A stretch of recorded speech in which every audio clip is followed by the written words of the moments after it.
Hi, this is Bobby Ryan of the Detroit Red Wings, and you are listening to Empty Betters with Nick, Mac, and Harrison.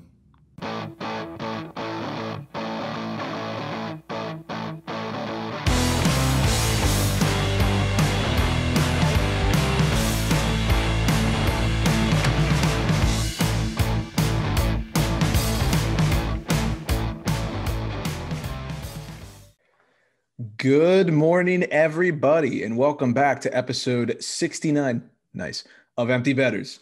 I'm your host, Harrison Scholes. I'm going to toss it across the screen to my co-host, Nick Manella. How we doing, buddy? Doing well. This is just such a huge milestone for us. I think we might have to quit. Yeah, this is actually it. We're not doing another one after this, so we're stopping at 69. But no, yeah, I can't believe it's been 69 episodes. That's nuts. But yeah, I'm doing good. Can't complain. Just hanging out. Good. Getting ready to watch some hockey, some basketball tonight. So yeah, life is good.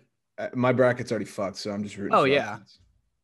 And then I'm going to toss it across the screen to the guy on our West Coast, Mac Vogel. How we doing, buddy?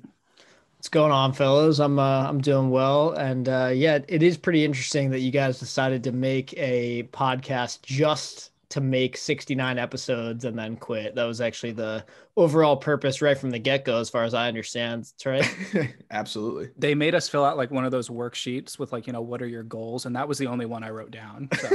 For sure. Yeah. I mean, well, you did it. So yeah. Congrats. Thanks. Mac, is this your last episode recording in Cali? I think I'll probably have one more. Okay. Yeah, I move on the 18th of April, so there'll probably be another one, maybe even two before then. Yeah. Do a nice little send-off episode to California. For sure. Talk about how much the Ducks, Kings, and Sharks all suck. Yeah, except the Sharks fucked me last night, but there's a lot of things. Yeah, they fucked me too with that Erik Karlsson shootout goal. Fuckers, goddamn. Hammer, absolute hammer. You see his press conference afterwards, dude? Yeah, it was funny. Wait, what did he say? He was like eating an apple during the press conference, right? Like chewing like so loudly right into the mic on like an apple or some shit. And like, I don't even really know what the question was. I didn't totally understand it, but it was something like, was this like your best game when you score like 2 goals and basically a hat trick because the third goal was a shootout winner? And he literally just like took a big old bite, chewed for a second, and was like, not even close. That's all I said. Well, it's been a rough kick at the can since he became a Shark. So there's that. But so for this episode, we want to announce that we have a very big interview guest joining us. We were lucky enough to be joined by current member of the Orlando Solar Bears and former member of the Toronto Maple Leafs, Jerry D'Amigo. Awesome interview. So much fun. Yeah, we sat down with Jerry last week. We spoke to him about his career, what he's doing now. He was teammates with Phil Kessel. That's all you really need to know in Toronto, and there's some great feedback there. He was on the same World Junior team for USA that won gold in 2010 as Danny Cristo, who we had as an interview guest earlier, and just a bunch of cool stories. He got to play in the Winter Classic, I think 2014, between the Red Wings and the Maple Leafs at the Big House in Ann Arbor. So just some awesome stories. And obviously now he's playing with the Solar Bears. So we're wishing him best of luck for the rest of the season, and we appreciate him joining us. One other thing before we get started, tonight's drinking game. Drink anytime someone mentions the Buffalo Sabres or how bad they suck or them ruining their bet, because, man, we are going to be shit-faced by the end of this. So buckle up. We got a lot to cover. We got a long interview, so we're going to get started. I'm going to toss it off to Nick right now. Well, first things first, everyone take a drink because I want to talk about the Sabres. Their losing streak has now tied the all-time record held by the 2004 Pittsburgh Penguins at 18 games. When is this going to end? I know we both, Harry, you and I both thought it could have happened, at multiple nights over the last 7 days, and it just hasn't yet. So my question to you guys is, now lost $50 trying to predict when the streak will end, because I think I've bet on them like 3 different times throughout this streak, thinking, okay, tonight's the night, and it's yet to come. Over under 20. They're at 18. You think it goes over 20?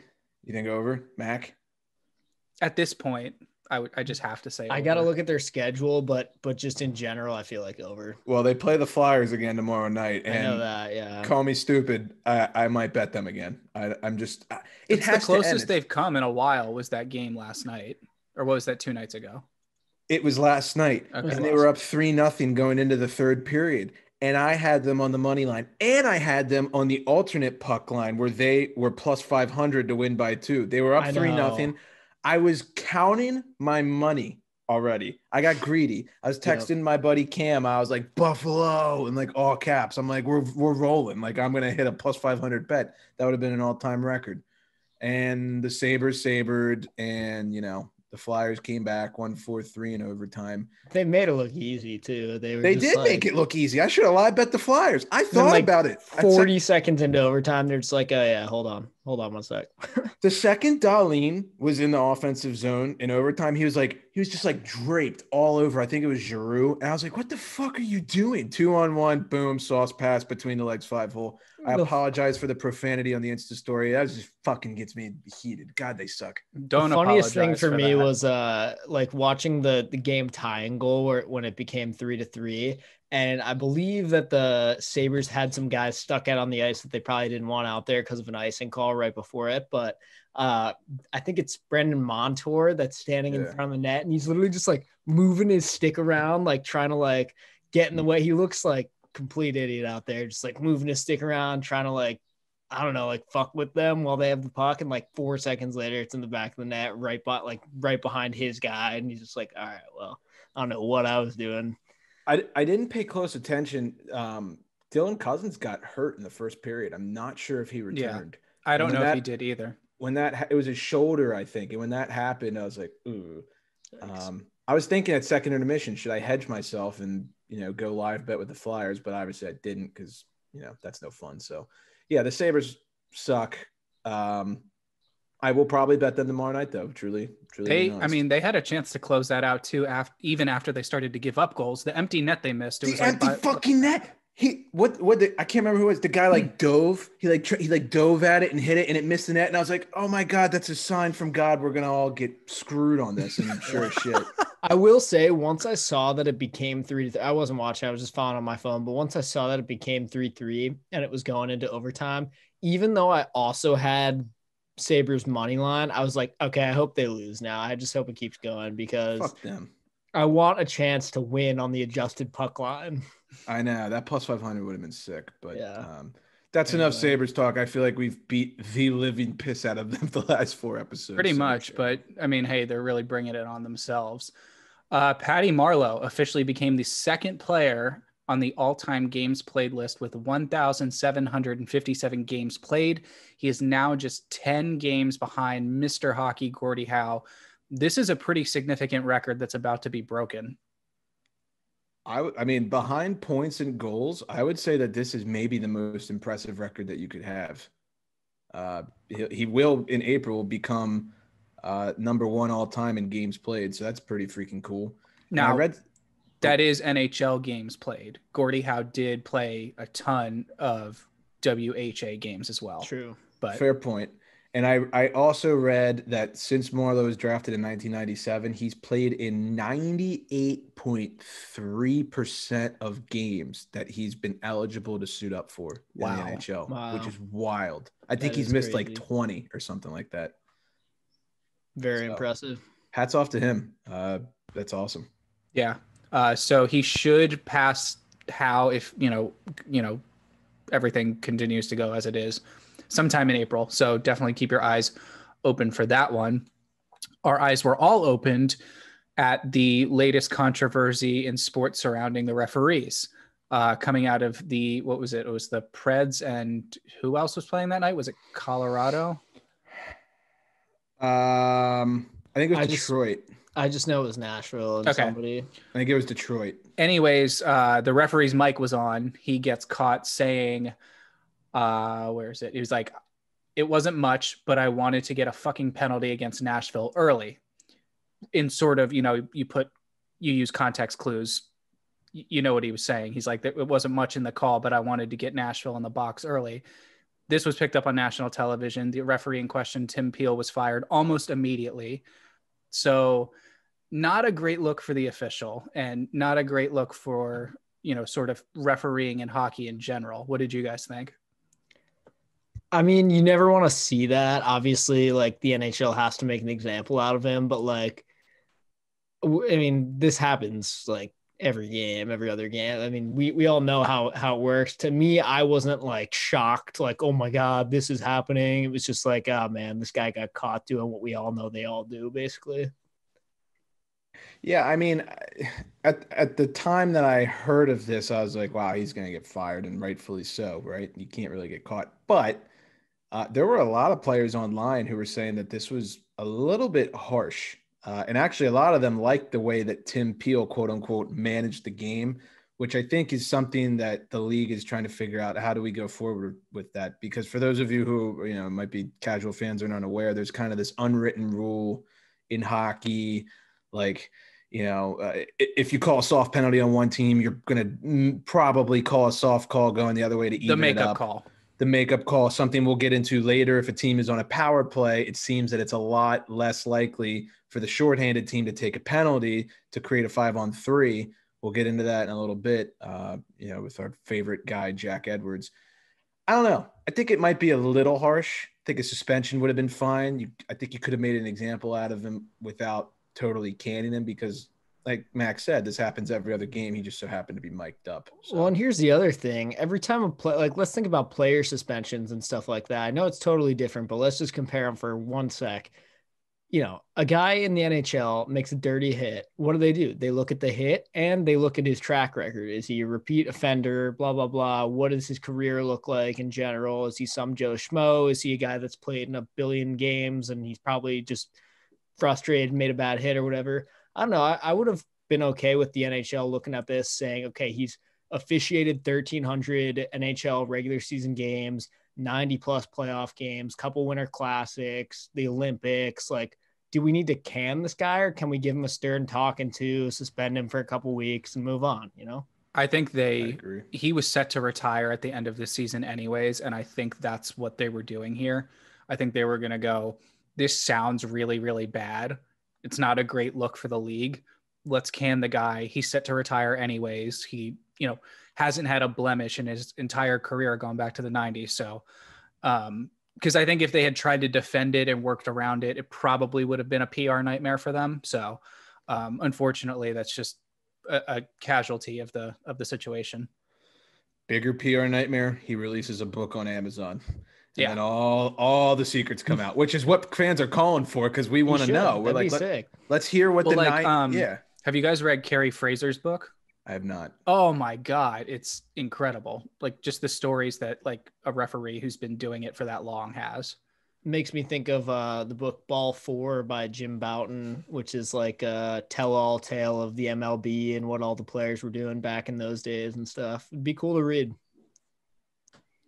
The Philadelphia Flyers have been pretty outspoken recently about how they're not really happy with their core group. Obviously, the Flyers are struggling, barely managed to get past the Sabres the other night. Chuck Fletcher, their GM, has basically said, we have talented people. I don't think that our core group right now is what's going to get us to that next level. Basically, in a nutshell, saying we're open to making changes at the deadline, and more likely we're probably going to make changes at the deadline. They acted on that today by putting Shane Gostisbehere on waivers. Gostisbehere is currently in the 4th year of a 6-year, $27 million deal. So I think it'll be interesting to see if someone takes a chance on this guy or scoops him up, or if he clears waivers, are we looking at another shoe-in for Seattle next year? It's been a rough kick at the can for Philly lately, and mostly for their goaltender, Carter Hart, who was actually scratched against the Sabres yesterday, being Monday, and will be scratched again tomorrow, Wednesday. It's not looking good. I think Alain Vigneault said that he's just not – I think he actually said he's not working hard enough. I'm pretty sure I read that quote on NBC. Well, and they specifically said about those 2 games that he's scratched for that it's not an off day. Neither one of them is an off day for him. They're work days, they're office days, if you will, where he's going to be really trying to focus on his game and they said he's even going to be staying like late on the ice for practice and everything. Like he's literally just going to be like working hard and paying real close attention, watching the games and stuff like that. So, I mean, sometimes this can be good for a goalie. I've seen it a couple times throughout the years, especially a young guy like Carter Hart. He's a talented kid. He'll figure it out. It's a nice little reset button. Let's just, step back from the situation for a couple games, refocus yourself, reorient yourself, and we'll go back at it. I mean, Philly's 4-5-1 in their last 10. And one of the biggest things that I think has dropped off is, I don't know if you guys have seen, but I think like a month and a half ago, I had James Van Riemsdyk as my first liner, and that production has plummeted since then. Even like Voracek and Kevin Hayes, like those guys have like slowed down a bit. Yeah. Mm-hmm. Kevin Hayes was on fire. Yeah, he's got like 4 goals he's got like 4 points in the last like 10 games or something, which is like good, but it's not like Kevin Hayes good, Like everybody on that team is kind of reaching, like hitting a wall right now for some reason. So yeah. I would say the one bright spot from casually watching would be Ivan Provorov. He's so fucking good. He's a stud. So that's one bright spot that you guys got going for you. For sure. The NHL has fined San Jose Sharks forward Curtis Gabriel and coach Bob Bugner for a pregame altercation with the Los Angeles Kings. We referenced this. I don't know if it was last episode or 2 episodes ago. Basically, Curtis Gabriel's been on like a warpath of teams in Southern California, just beating up whoever he can get his hands on. And, prior to a game against the Kings, he was at, center ice and warmups, mixing it up, ended up cross-checking a guy. Long story short, the two throw it in good Tilly. I think it was like midway through the game, and they ended up finding him about like $3,000. I think the coach got $5,000, and then the team got 25. So I thought that was a little bit harsh. I guess just because it was blatantly obvious that they were sort of stirring shit up in warmups. But what did the coach do? I don't know exactly what the coach did. I guess maybe continuing to put this kid out there, but I don't know what the coach did. To me, that's the game within the game. So I personally don't. Harsh. Yeah, I don't agree with that. It's all-time hockey. Yeah, exactly. I don't know how I would feel if I was like the opposing team though, and shit's going on in warmups. Like, you got guys without helmets out there in warmups. Yeah. You're trying to like get out there and like get the juice flowing. Like, you're not really ready to fight somebody. Like it's not really the time for that. I can recall in recent memory, very recent memory, star players that have acted up in warmups in playoff series and such. And I don't think that this is anything different than what we've seen in the past. I think, this got caught on film, went viral. I gave him a little cross check, and he's a no name. So they gave him a little slap on the elbow, which, speaking of elbows, shit, you guys are going to see this. So I was on a scooter, and I was going full speed. Ooh. And I wiped out. Ooh. And road rash. Big hockey guy scar right there. So nice. Has your girlfriend seen it yet? Yeah, it was kind of gross, she said. So okay. I fell off a scooter full flight in the middle of a road. Luckily no cars were behind me, no vehicles were damaged, and I'm recovering. It's like one of them electric scooters, or no? Yeah. Yeah. How hammered were you? Dead sober. That's the worst part. No. I know. So felt every piece of gravel in there, didn't you? It was horrible. Well, here's something that'll make you feel better. Sidney Crosby recorded his 1,300th career point Saturday night versus the Islanders. He's the 3rd active player to do so. Joe Thornton, obviously, and then Ovi's the other one. And he's the 8th fastest all time to reach the milestone. It's pretty damn impressive. Yeah, I've just, with Ovi and Sid, I feel like every show becomes a milestone recap. So they just keep on plugging. Yeah, seriously. I want to go back to what you were talking about the whole referee penalty situation and penalties not being called on a team that's already on a man advantage. So we had this situation happen the other night. It was magnified by our favorite play-by-play announcer, Jack Edwards, for Nesson, who does the Boston Bruins games. I'm sure you guys heard the call. I'm sure you've seen all the videos about it. What do you guys think of the situation? And then how much of this is just being made that much worse because it's Jack Edwards? He's right. I hate to admit it. I think he's 100% right. I think he's right. It's just the way he says it is so dramatic. But that's kind of what made the call what it is a viral internet moment because it's Jack Edwards. But he is 1,000% right. And I don't agree. I can't remember a time that I've agreed with Jack Edwards on anything. But there is a unwritten rule where if you're the shorthanded team and you take a penalty, the refs are probably, I'd say, like 50% less likely to call it and put that 5-on-3 against you than they are to even it out 4-on-4 against the power play team. It's just something that we've all noticed. It was a blatant trip on David Krejci. So, yeah, I think he has a really valid point. Yeah, I agree. I hate to agree with Jack Edwards, but you guys are absolutely right. I think it was a blatant trip. I do think Jack Edwards was like literally about to cry about it. He probably needed to calm down a little bit, but yeah, I mean, it's a trip. You'd like to see it called. Simple as that. Who's his co-host? Do you know his name? Andy Brickley, I think, the color guy. He's got the strong Boston accent. Yeah, Peter Griffin. Oh my God. Yeah. Yeah, quite literally. Yeah, he was pretty pissed off too. He's like, and Krejci can't believe it. And I was like, well, no shit, dude. Like, yeah, it's pretty bad. I mean, it gets magnified because everyone loves to hate on Jack Edwards, obviously present company included. And it just gets made that much more funny because it's the Boston area, which is always entertaining. Zach Fucale, our buddy, signed a 2-year contract extension with the Caps. That's awesome. Huge congrats to him. Hell yeah. Maybe he could take us on a nice little trip or something up to Canada. Down. That'd be nice. We could come up and visit. I don't know. Zach, if you're listening, please. Yeah, I think the area he's from in Quebec has like incredible skiing. So down. Yeah. Don't need to convince me. But yeah, congrats to Zach. That's awesome. If you listen to his interview. Yeah, if you listen to his interview. Yeah, if you listen to his interview, you know his story, and he's trying to rebound and come back, and this is definitely a step in the right direction. For sure. Dougie Hamilton has extended his point streak to 14 games, just passing Austin Matthews for the longest point streak so far this season. That's nothing to scoff at. That dude's been on fire, and honestly, so is Hamilton lately. And the 14-game point streak he's on is the 6th longest for a defenseman in the last 40 years.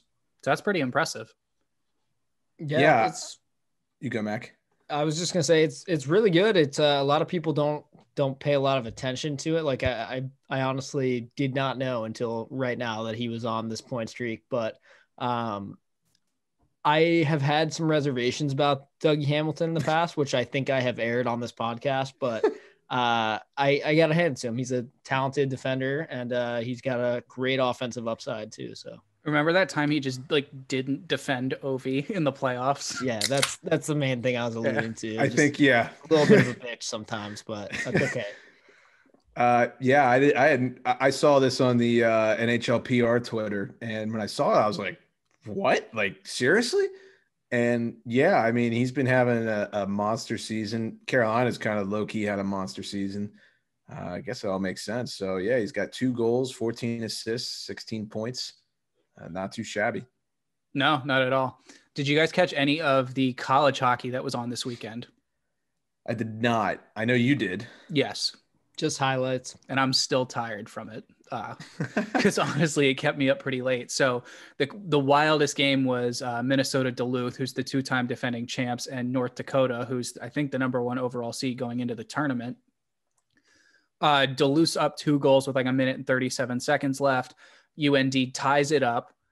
It goes into overtime, goes into second overtime, goes into third overtime, fourth overtime, and finally Duluth gets it done in the 5th overtime. And I swear to God, I watched from the 3rd period all the way through the end of the 5th overtime. It was a stinker goal too. It was, and I felt really bad, and felt real bad for the goalie too. Duluth actually had to bring their backup goalie in because I think like at the beginning of the 4th overtime, the starter just like cramped up completely. Like he could not move his legs.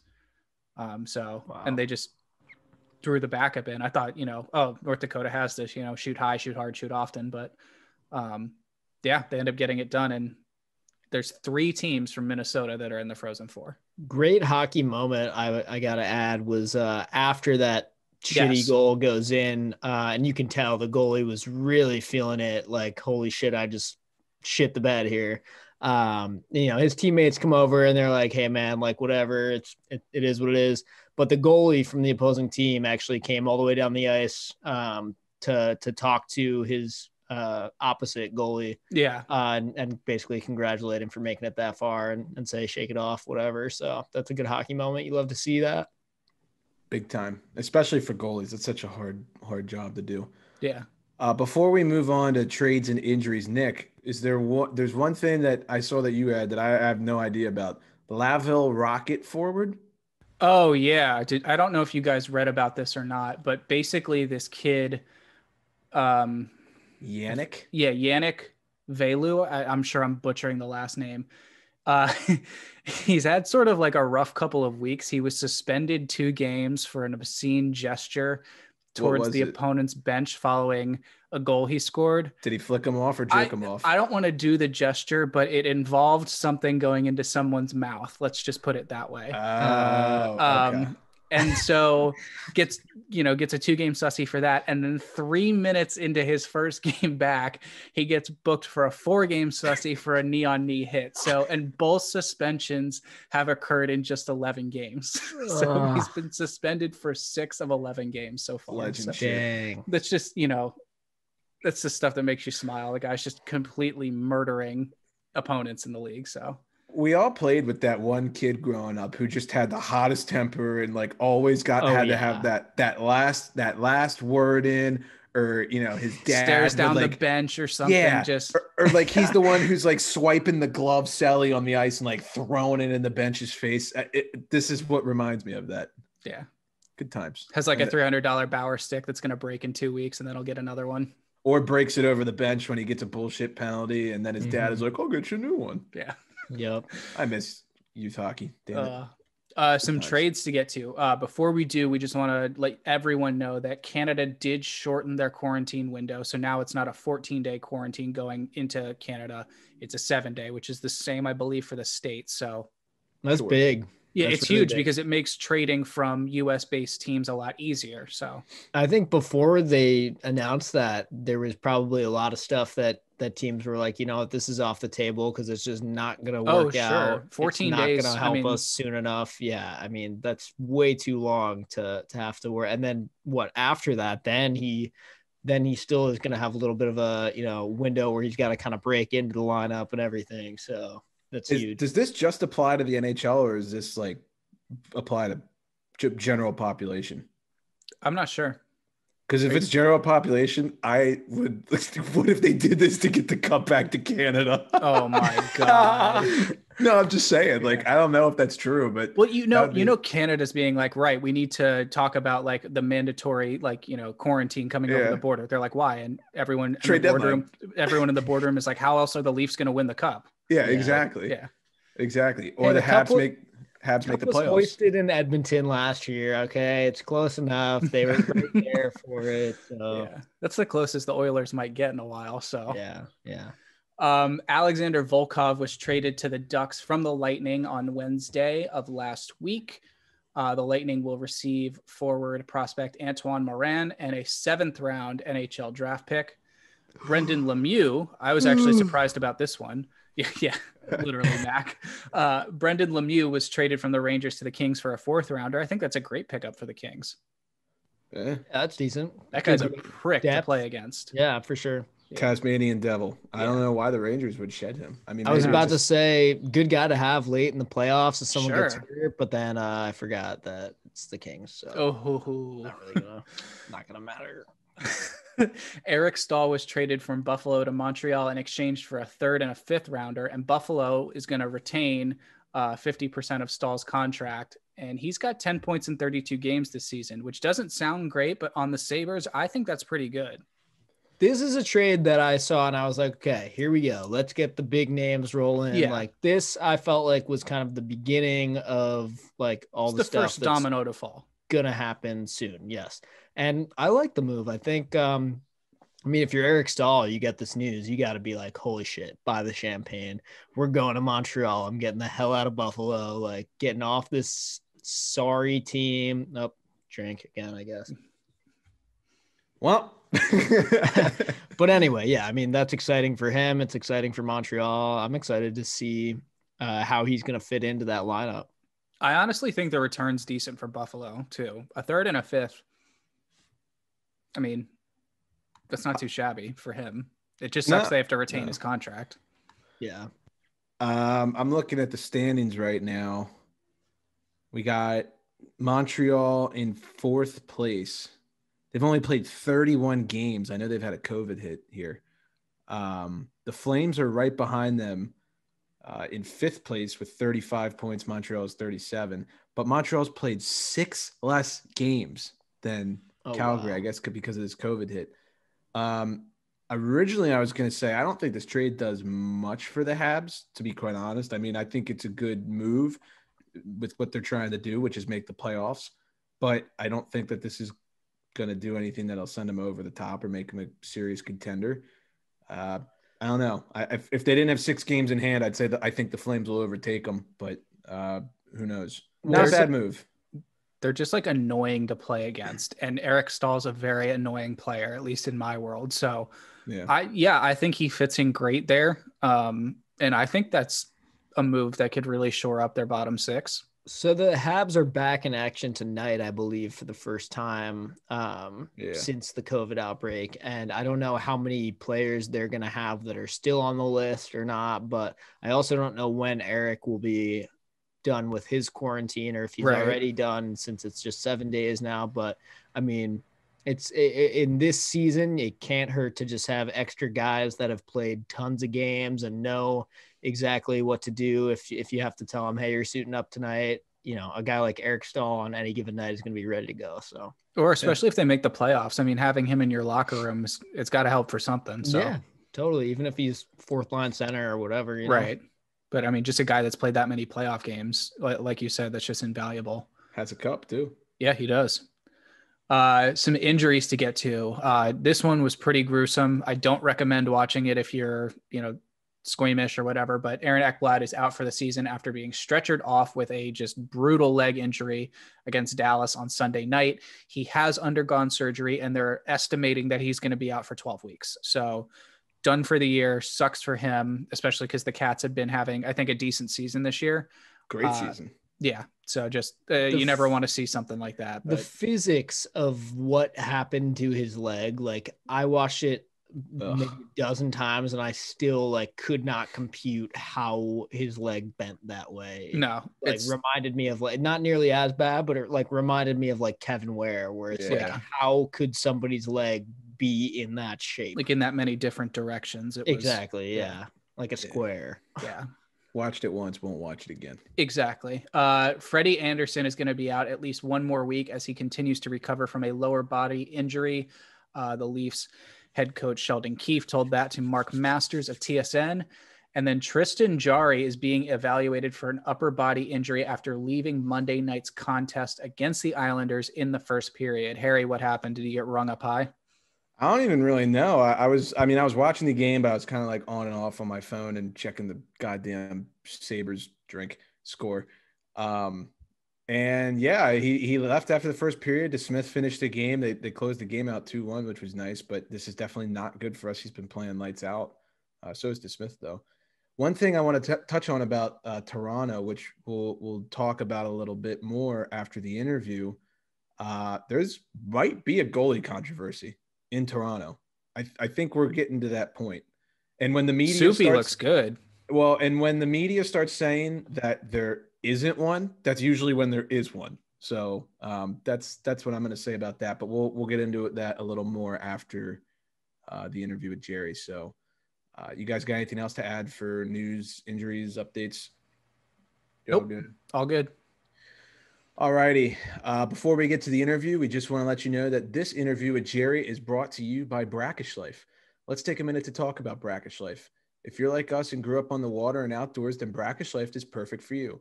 They have a wide selection of gear from UV shirts to hoodies and hats. It's Real Bay apparel made by Real Bay people. Head to www.brackish.life today to check them out. A little salty, a little fresh, Brackish Life. Brackish Life has also teamed up with Rink to Reef Chesapeake Bay to preserve the area many of us call home. Rink to Reef repurposes broken hockey sticks into oyster restoration habitats. Brackish Life donates a portion of their proceeds to Rink to Reef to further preserve the beautiful Chesapeake Bay area. Support this great cause by checking out www.brackish.life today. This visor is also sex, if I do say so myself. Bad radio. And we're going to toss it off to Jerry right now. All right, ladies and gents, it's now my pleasure to welcome on Mr. Jerry D'Amigo to the Empty Betters podcast. Jerry, thanks so much for taking the time to sit down and talk to us today. No problem. Thanks for having me, guys. Appreciate it. Yeah, of course. So tell us a little bit about yourself, where you grew up and how you started to play the wonderful game that we all love. I started playing in Binghamton, New York, where I'm from, 7 years old. We had a referee that lived above my parents' house. We had 2 apartments above us. So he was a referee, kind of got hooked into that. And, from there, it was just, got into the mini mites and house league, and then grew from there to now, still playing professionally in my 11th year. So it's been a fun ride and a fun journey so far. What was the youth hockey scene like in your area? For us, we grew up in the Maryland, DC, Baltimore area. So at times it wasn't great. A lot of time in your driveway. What was it like for you? For me, we had the Binghamton Rangers.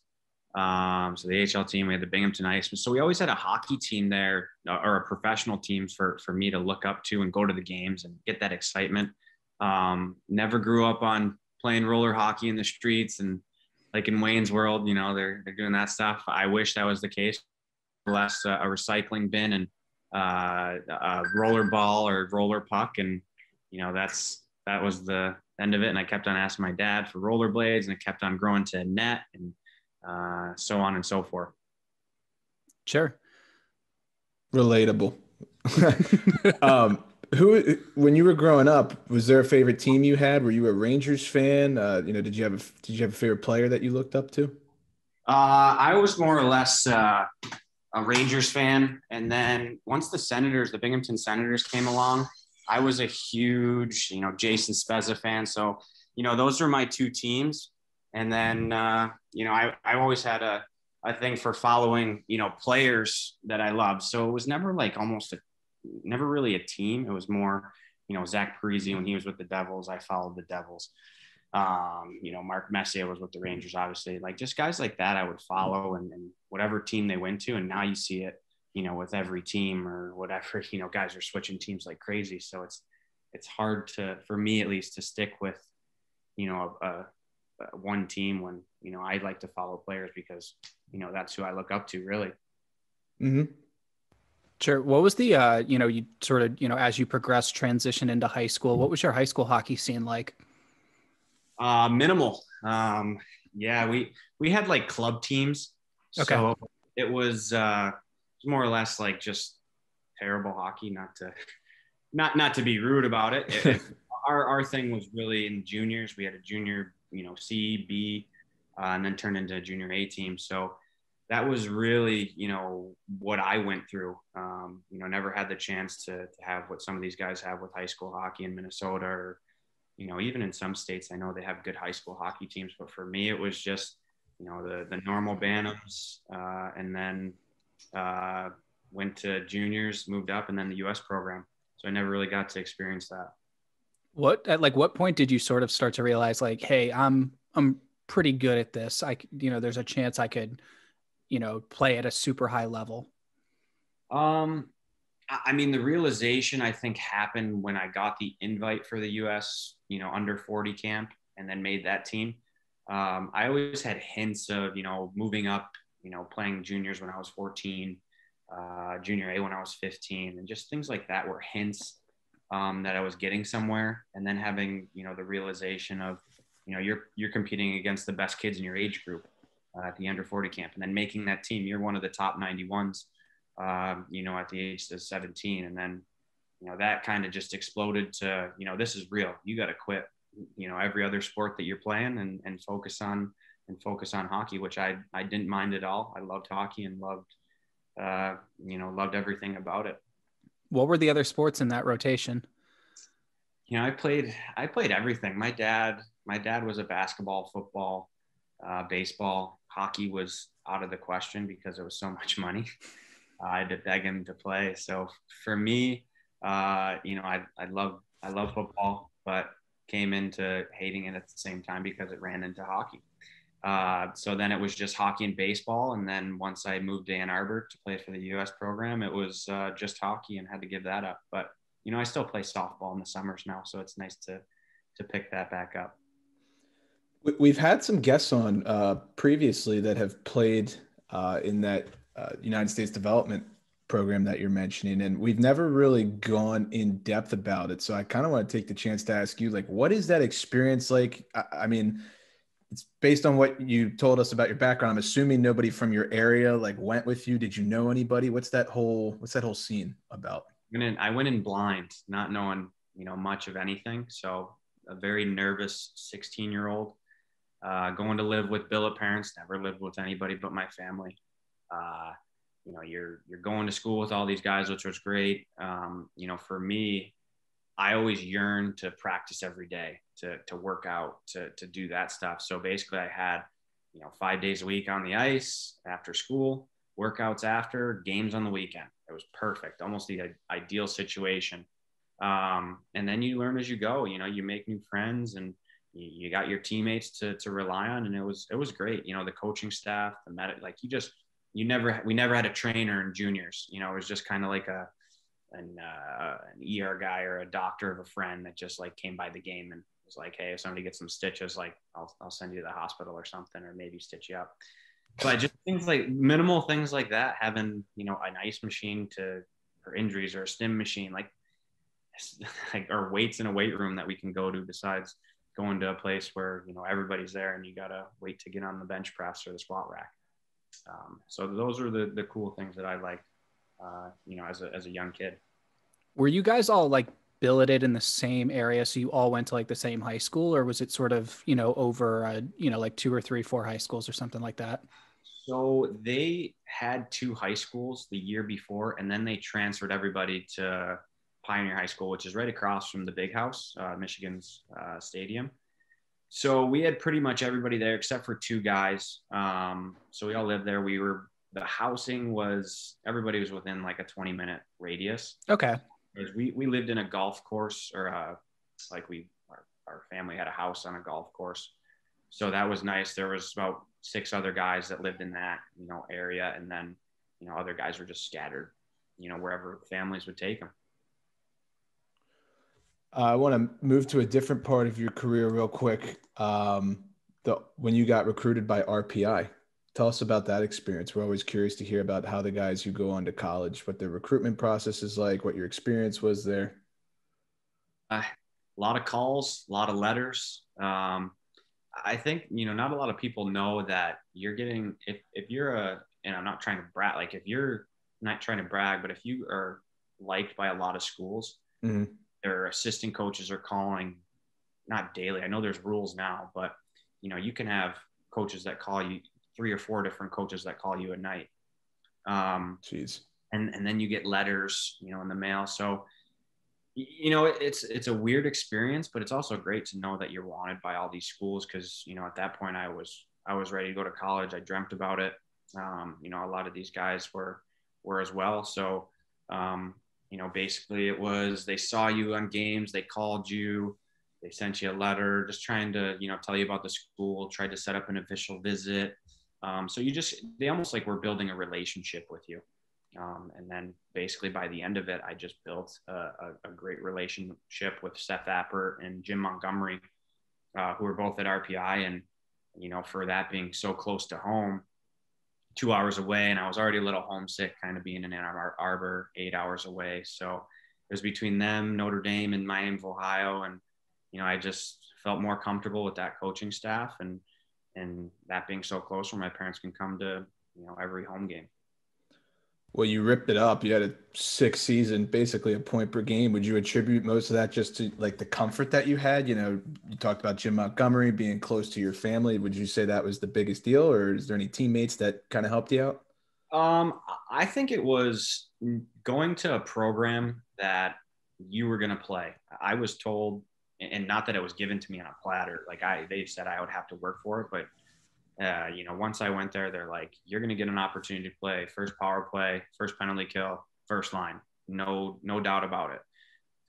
You see a lot of these guys go to, the Boston colleges or the Michigans, and, they got numerous guys ahead of them. You know, they're coming in. I had a buddy that played on the fourth line, you know, when he went to Boston College, and, you know, he hated it. And, you know, not to say that I would have loved the challenge, but for me, what I wanted was to play and to be that guy that they looked upon to scoring goals late in the game, or just to build up, you know, what I needed to work on. And, right. you know, with having Montgomery there, I remember before World Juniors, he would take me on the ice for ice sessions, you know, a half an hour before practice and, you know, I don't think I would have gotten that in other colleges. I might have, but, you know, at that point, I was looking at that and I saw it, and it happened. It was great for us. Yeah. We've certainly had guys on here who have talked about, like, you know, they might have been talented enough, but the coach is a little bit old school. And it's like, you're a freshman, you're a sophomore, you know, you're basically going to ride the pine and pay your dues until it's time, you know, until it's your time. So that's great that you were able to, you know, be told up front, like, hey, you're going to come here and you're going to have a role. You won ECAC Rookie of the Year. I mean, that had to feel great, right? Yeah, that was something that I never even thought about. And, you know, once I was a finalist, you know, then I was like, all right, I better win this.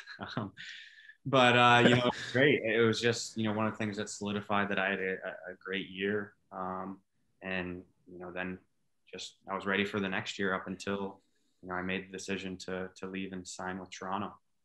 Do you remember any specific schools that were like big rivalries for you guys that year, or any particular games that you guys got especially up for at all?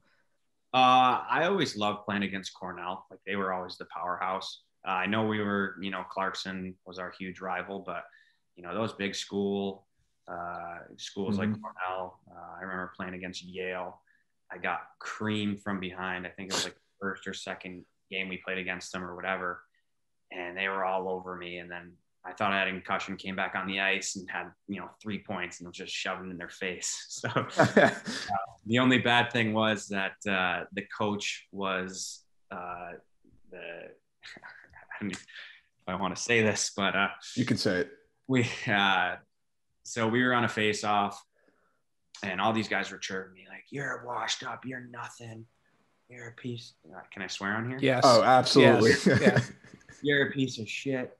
I turn around, I go, "Which one of my gold medals do you guys want?" That's not even the good part. The coach came down and was like, "You're fucked. I'm going to kill you. You can never say that." Turned back around. Didn't think anything of it. Next thing I know, the guy's the world junior coach for the next year. No way. Oh, shit. So, yeah. My dad brings it up. God. He's like, "Guess who's the coach for the World Juniors?" He's like, "Your buddy on the Yale team." I'm like, "Oh no, this is gonna holy hell!" Wow. So you kind of just transitioned me right into where I was taking this. So obviously you played two different World Juniors, correct? Yep. 2010 and 2011. Yep. So I mean, we had one of your teammates, Danny Cristo, on previously. And we talked to him about, you know, that whole experience and the famous John Carlson goal. So you played in 2. I'm curious, was there a difference between one year and the other? I mean, obviously you won gold in 2010, but just like, what was the vibe around comparing the 2 seasons next to each other?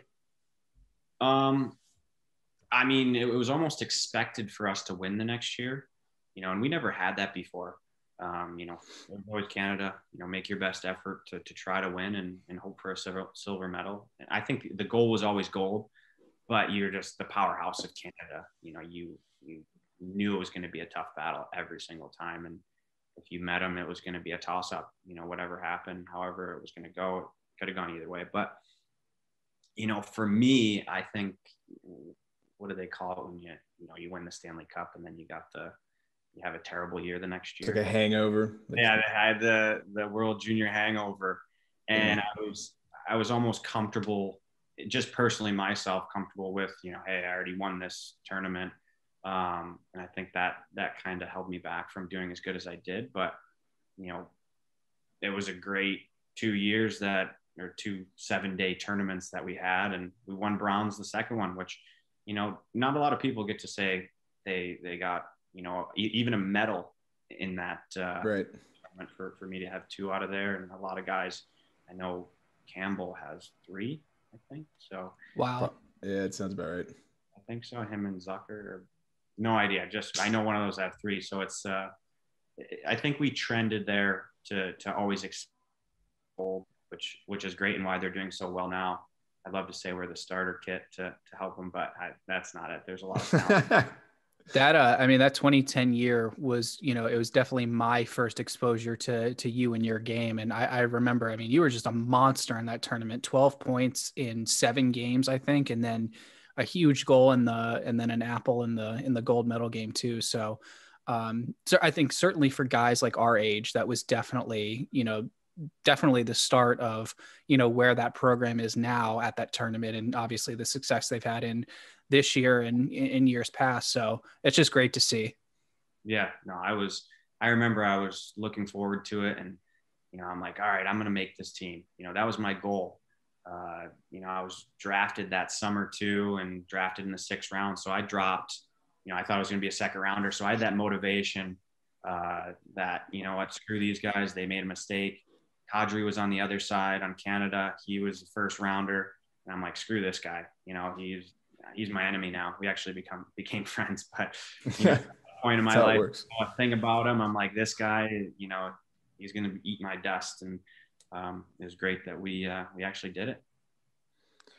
Was there any friends that you had on the World Junior team that you knew previously just from like development camp or college, or did you go in like not knowing anybody? We knew everybody. Yeah. Except for a couple guys. I mean, half of those guys played on the U.S., for the program. Right. Even on the older team, like Danny was on the older team when I was there.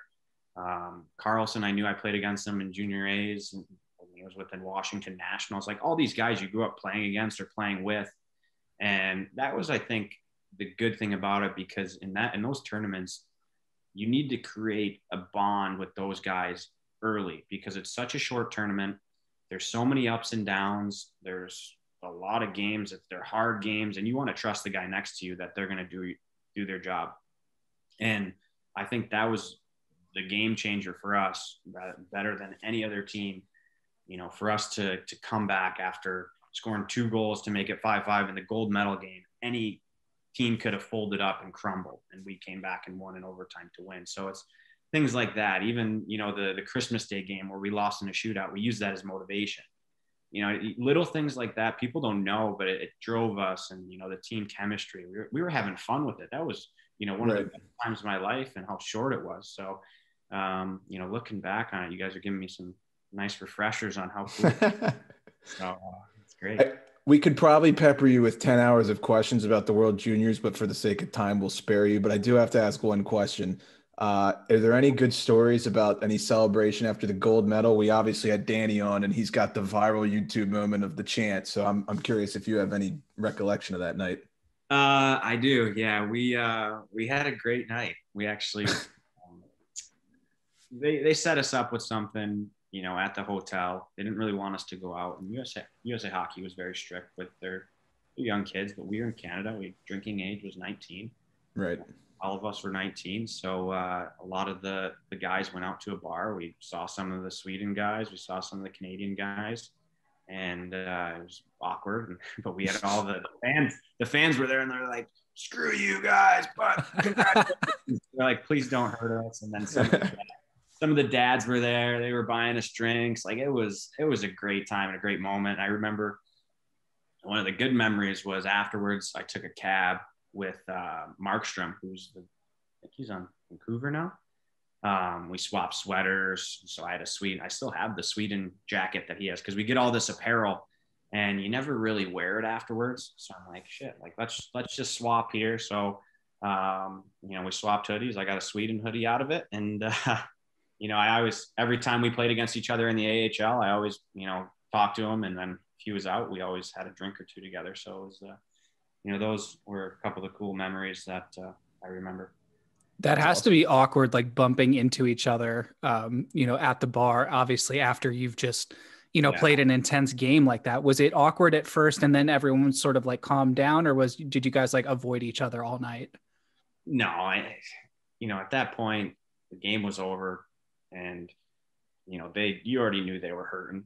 once you lose a game like that, you don't want to rub it in as much as you want to, because I hated Canada, growing up, and then I was drafted by Toronto, so I played there, so I had to lose the hate right away, or else they would have annihilated me.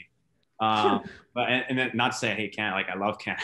I go up there summers and train now, and I love being up there, but it was just one of those things where you had a mutual respect, and the game was over and we were just having fun. We were enjoying our celebration and weren't worried about anything else.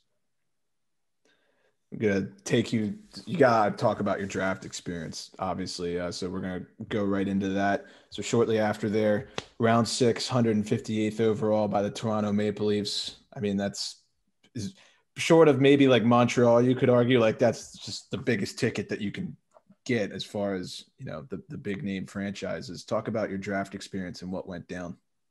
Pretty shitty, actually. I told you before, I was expected to be in the second round, and I'm not downgrading. Being drafted is amazing by the league. I think everything works for a reason, and I'm thankful that it worked out how it did. But I drove up to Montreal.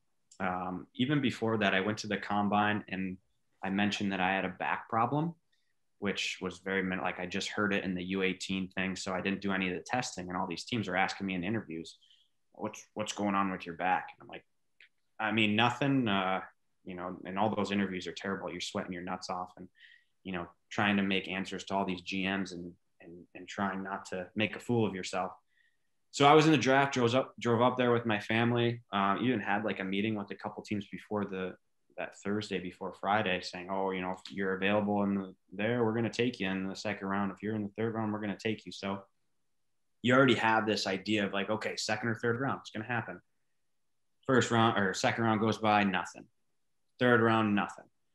And you always go past those picks where like, oh, they're going to take it and you're ready. So you get your hopes up and you're like, all right, like I'm going to be a Flyer or whatever team it was, and doesn't happen. Fourth round rolls by. And then I started having all the other guys who were drafted on our US team were coming by like and sitting by me in the stands. So embarrassment, I'm just like, these guys are getting drafted over me. And not to say that was a bad thing. I just was like, these guys are already drafted. Am I not going to get drafted? Are my best friends going to see me just walk out without a jersey? Like, how crazy is this? So I'm sitting there and my dad's like, don't worry, use this as motivation. This is something that's going to be a blessing in disguise. And, 6th round rolls around and boom, everybody's there. And I think that was the biggest 6th round cheer you heard in the stadium with everybody. I'm like, hell yeah, like, let's go finally. And I'm in my head, I'm like, everybody else is going to pay, they all made a mistake, but thank God Toronto, took the chance and saw what I'm worth. So at the end of the day, it was a great / terrible day, but I loved every minute of it. Yeah, the hurt, now I can look back and say that's what shaped me and molded me to be a better player and a better person. And not a lot of guys get the opportunity to be drafted. So I was very thankful for that. I have to imagine that's just got to be the most stressful day of your life. So, it's hard to picture what it's like to sit there for 6 rounds, just waiting and, not knowing if it's going to happen. What was training camp like for you? What was that transition, like into the Leafs organization? I was starstruck by all these guys that used to be on my fantasy hockey team. Hot topic around here, fantasy hockey, yeah. But yes. I had Phil Kessel, right by me. I'm, on the second part, like, I'm like, this guy used to be on my team last year, scoring 2-3 goals a night. Should I shake this guy's hand, or like, is he good today? But now it was very intimidating. And for me, not really knowing how to handle that situation, it was hard. And I learned learned as it went on that, you have either a game or 2 games to show what you're worth if you're going to make the team, or be a call up. I kind of wish I had somebody to teach me or show me the ropes a little bit beforehand to let me know what I'm going to go through. But I mean, that's one of those things you just trial by fire. You go in there and see what's going to happen. And, had the talk with – the worst thing about it is, the beginning of camp, you're excited. You get the per diem. You get all that Canadian money and you're like, all right, what am I going to do with this? And then the practices are hard. Two a day is basically a workout. And you're like, holy crap. All right, give the money back if you don't got to do any more of this.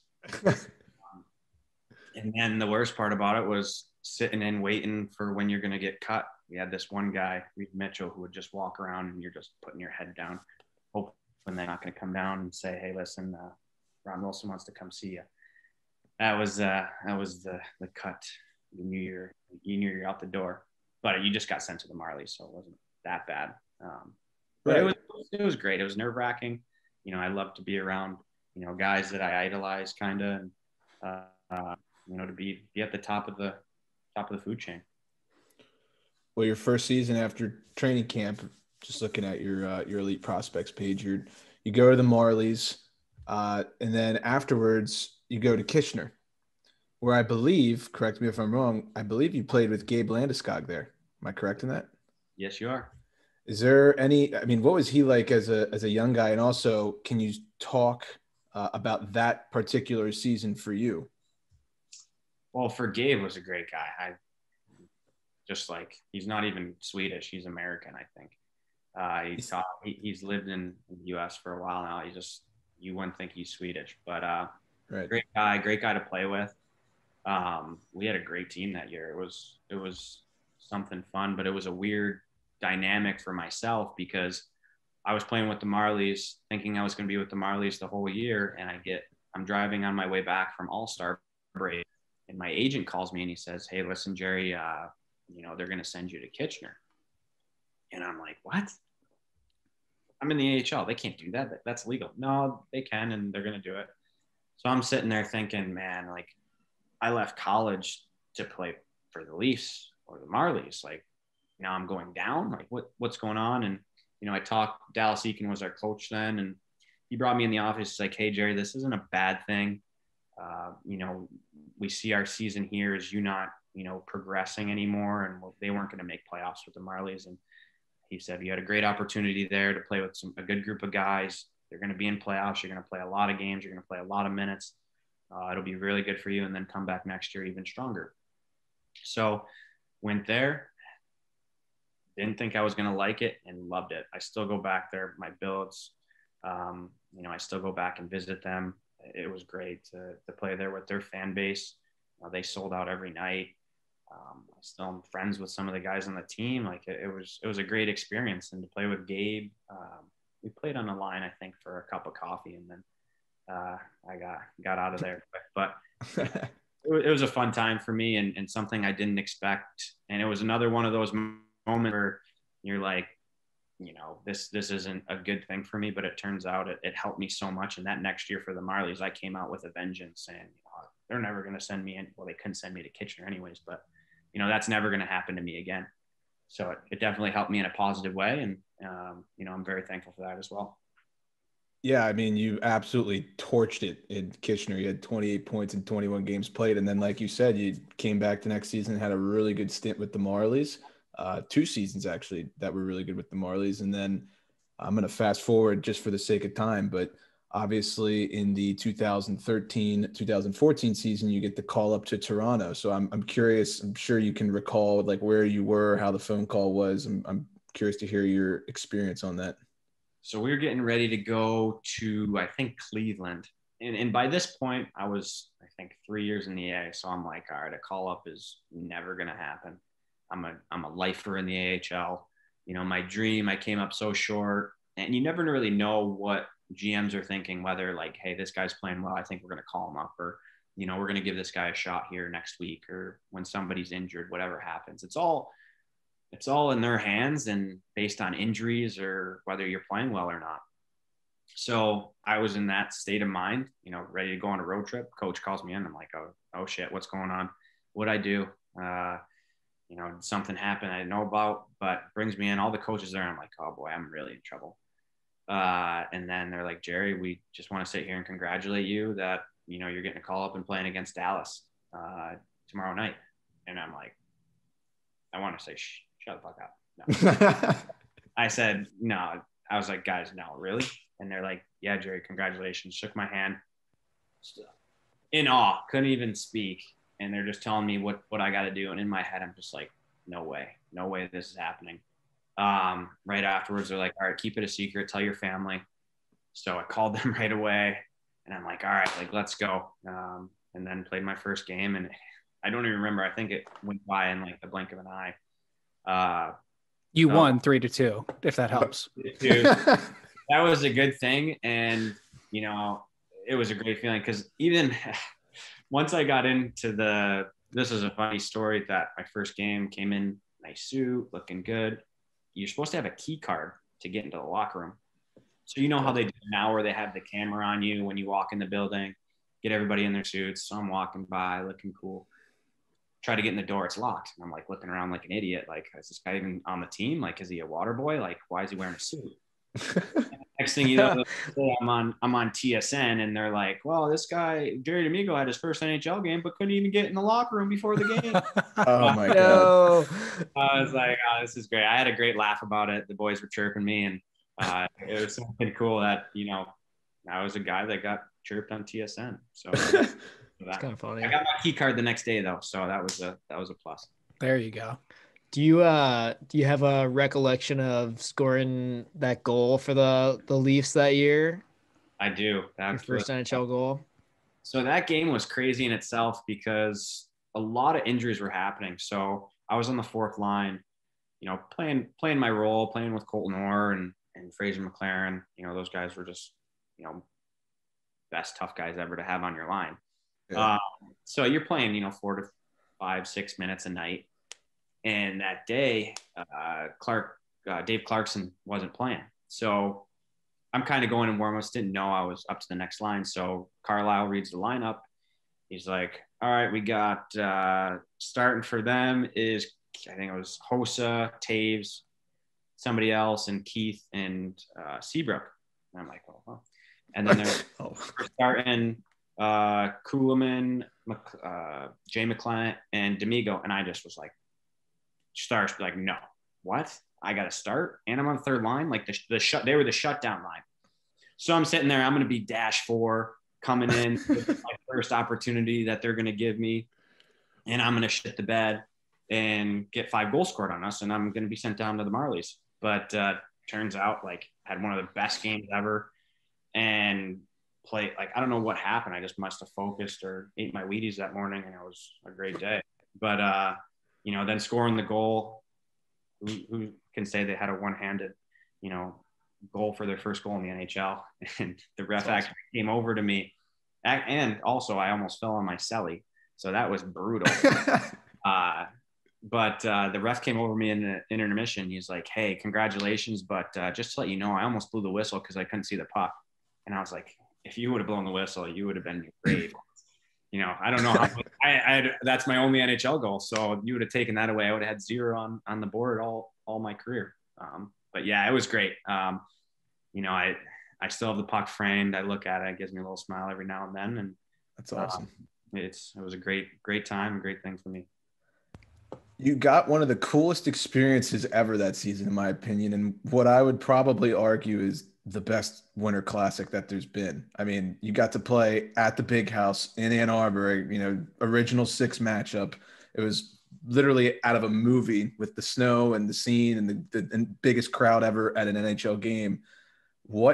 I hate to ask the question so vaguely, but like, what was that like? It must have been pretty damn cool. It's pretty cool too that you mentioned earlier that the Big House was right across from where you were playing when you were younger too. So I'm sure there's a lot of emotions there.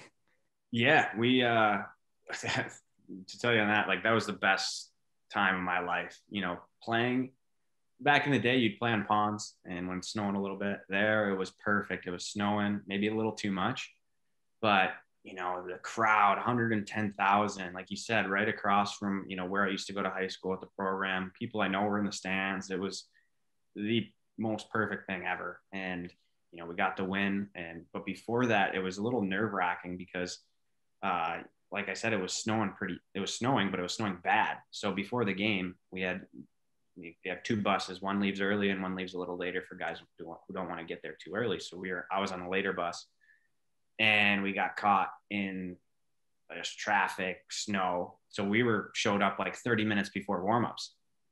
So everybody's nervous and coming in, and all of a sudden we have like no time to warm up. We just get our gear on and go right on the ice. But that was the only hiccup. But like I said, it was the best game.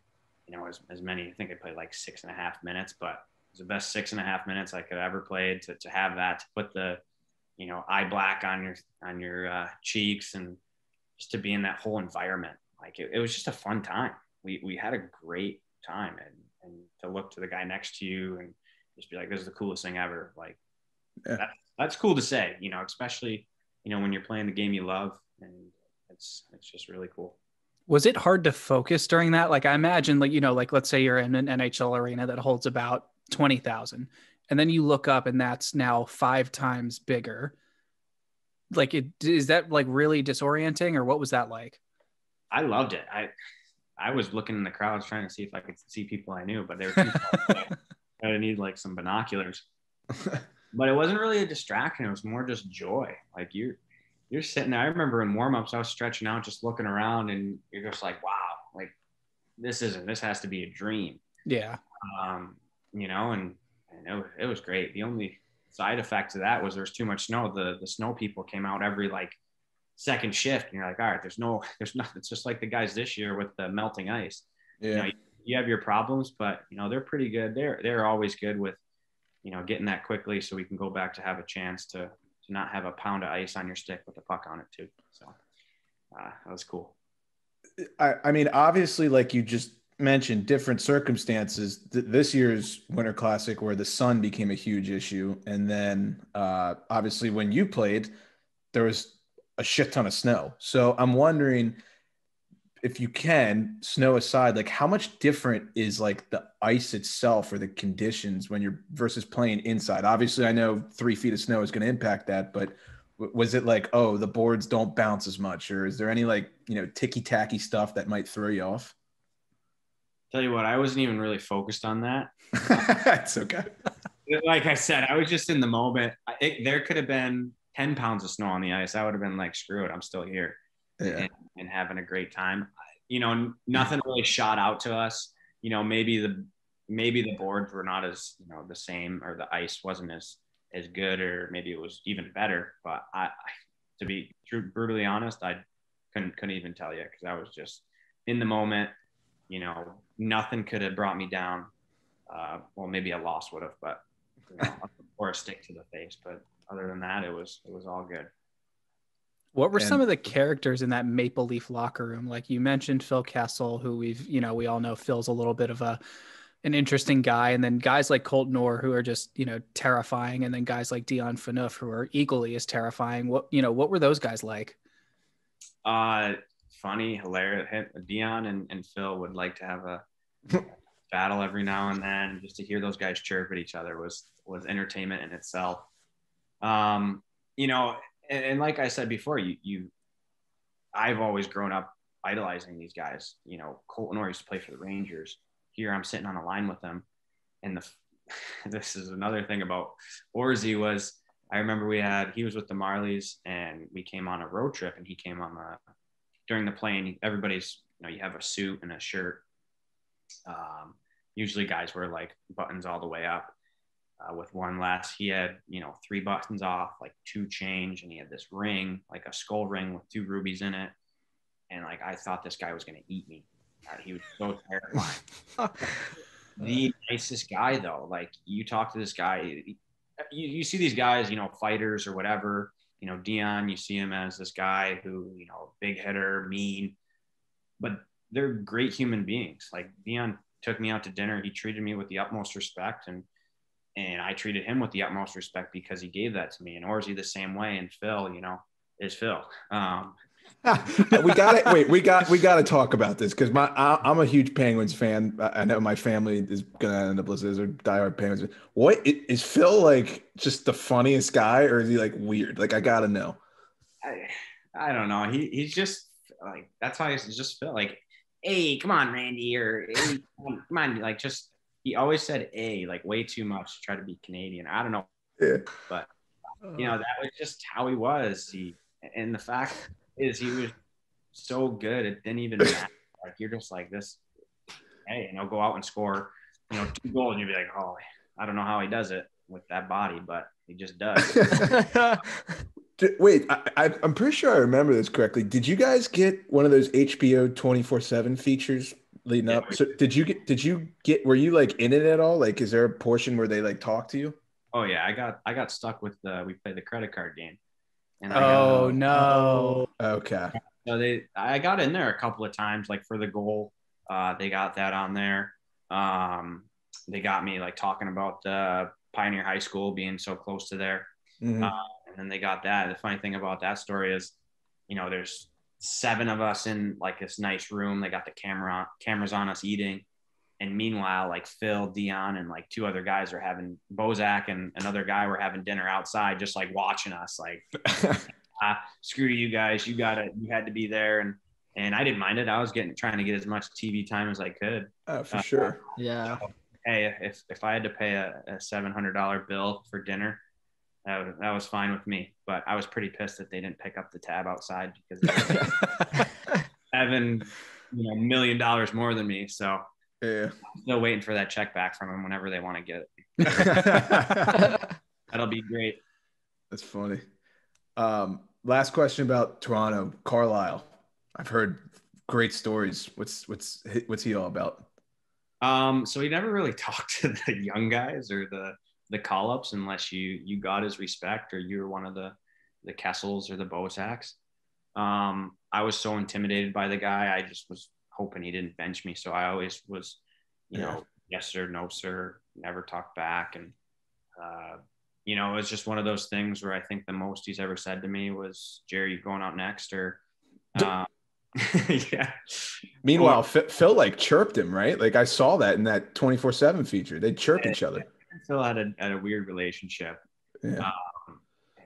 I was only there for a couple months, so I don't know how that went from that to Phil doing that, but that's the difference. He respected the older guys more than he did the younger guys, so I had to earn his trust. I had to earn a lot of things, and I wasn't going to open my mouth because that would have meant me getting benched or me getting sent down. So I was trying to be hush hush and do as best I could to get in his good books.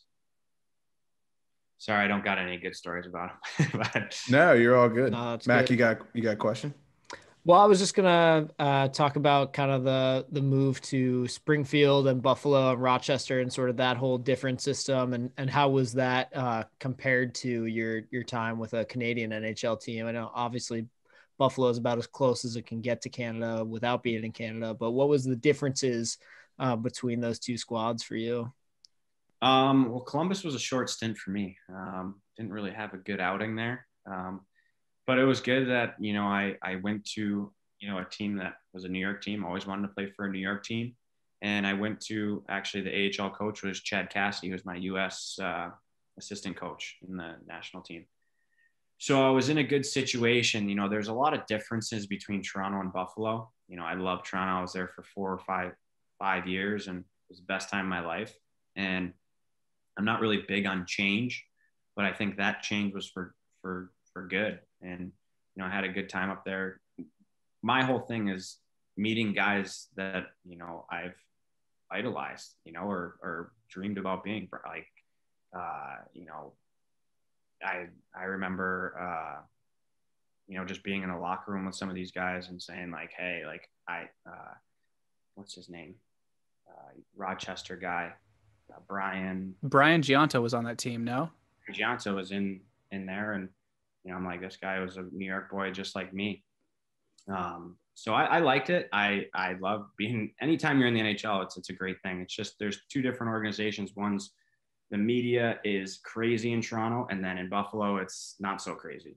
Now they got a lot of heat on them because they're losing so many games, but I had great times in both of them. I'm glad I got the opportunity to play in both, Buffalo and Toronto. I wish I could have stayed in Toronto my whole life, but this job is not secure. You're always moving. You're going to get traded at any time, whether you're on the toilet or, you're playing a game. So that's the nature of it. And I had a blast, you know, in both places. Speaking of moving, you know, after Buffalo, you make the decision to go over to Europe, where I believe you played in Finland first, if I'm not mistaken. What was that, you know, decision-making process like, and how did you decide on Finland as opposed to, you know, Sweden, Germany, Russia, or something like that? So at that time, I was a free agent and I didn't have a good year in Rochester the next year. So it kind of left me with no really good options in North America because they have this rule of being a veteran. So, you know, they're only allowed 5 veterans, and they're not just they're more of developing young guys. You see that now more relevantly through, you know, teams now just wanting to produce their young guys and get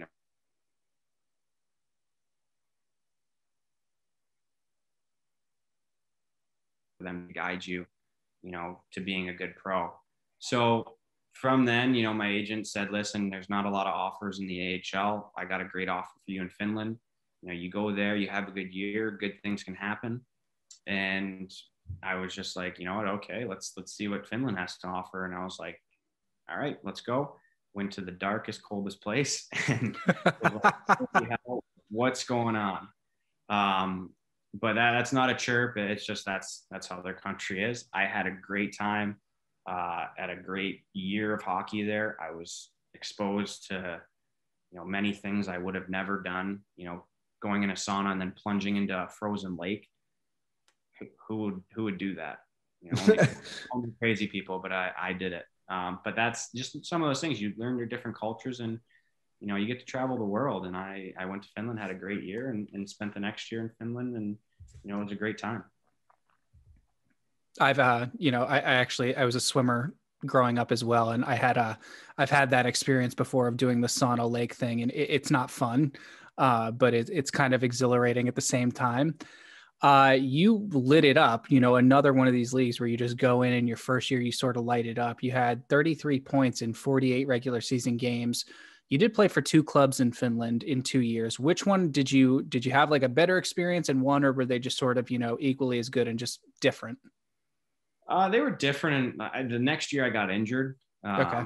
So that was kind of a downfall. But I mean, I was there with Sami Kapanen was our head coach. And we had the difference between both teams was on the first year in Ilves, there was no North Americans on the team. There was one, but then they released him, and then I got another one, and then they released him. So I was only with Finnish guys. So it was pretty lonely there. You know, obviously I made some good friends there, but it's nice to have, you know, North American guys to, you know, hey, let's go out to eat, or hey, let's go do this today.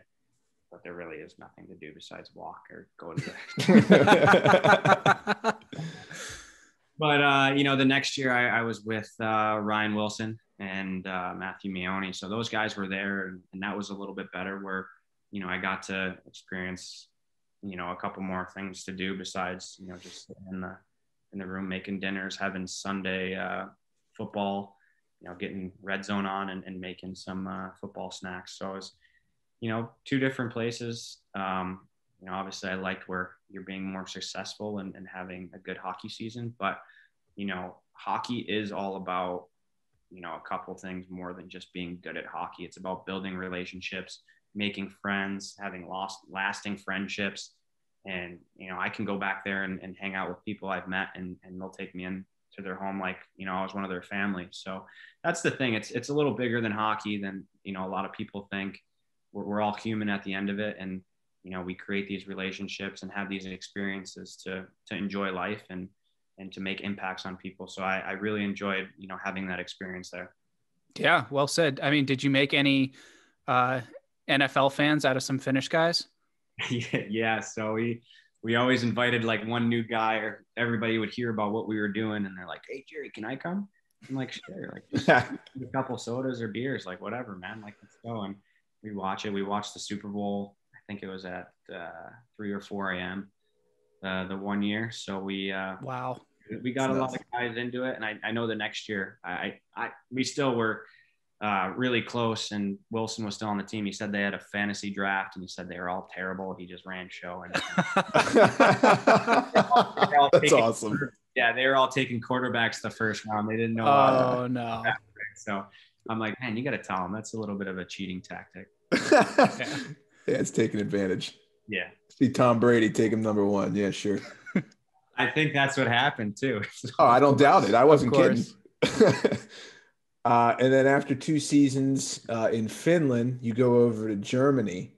And I'm curious what the comparison is to Finland between, I've never been to either, so I can't really speak to it. But was there a big cultural difference? Is the hockey different? Like, man, you got to live. You got to get out in the world. I know. Well, right now, it's a little tough right now, but we're getting there. I know. Well, man, Oktoberfest was right there. Okay, you convinced me. Sold. Yeah, it's not this year, next year maybe. But no, it's a little different. So the hockey's different in ways of it's a little more skilled. In Finland and in Germany, there's skill, but it's more of a North American style. And you're allowed 10 imports compared to 4 imports in Finland. So we had a North American coach, Doug Shedden. Our assistant coach was German and American. We had Canadian Germans and American Germans. So it was basically like a North American feel there, which made you kind of feel at home.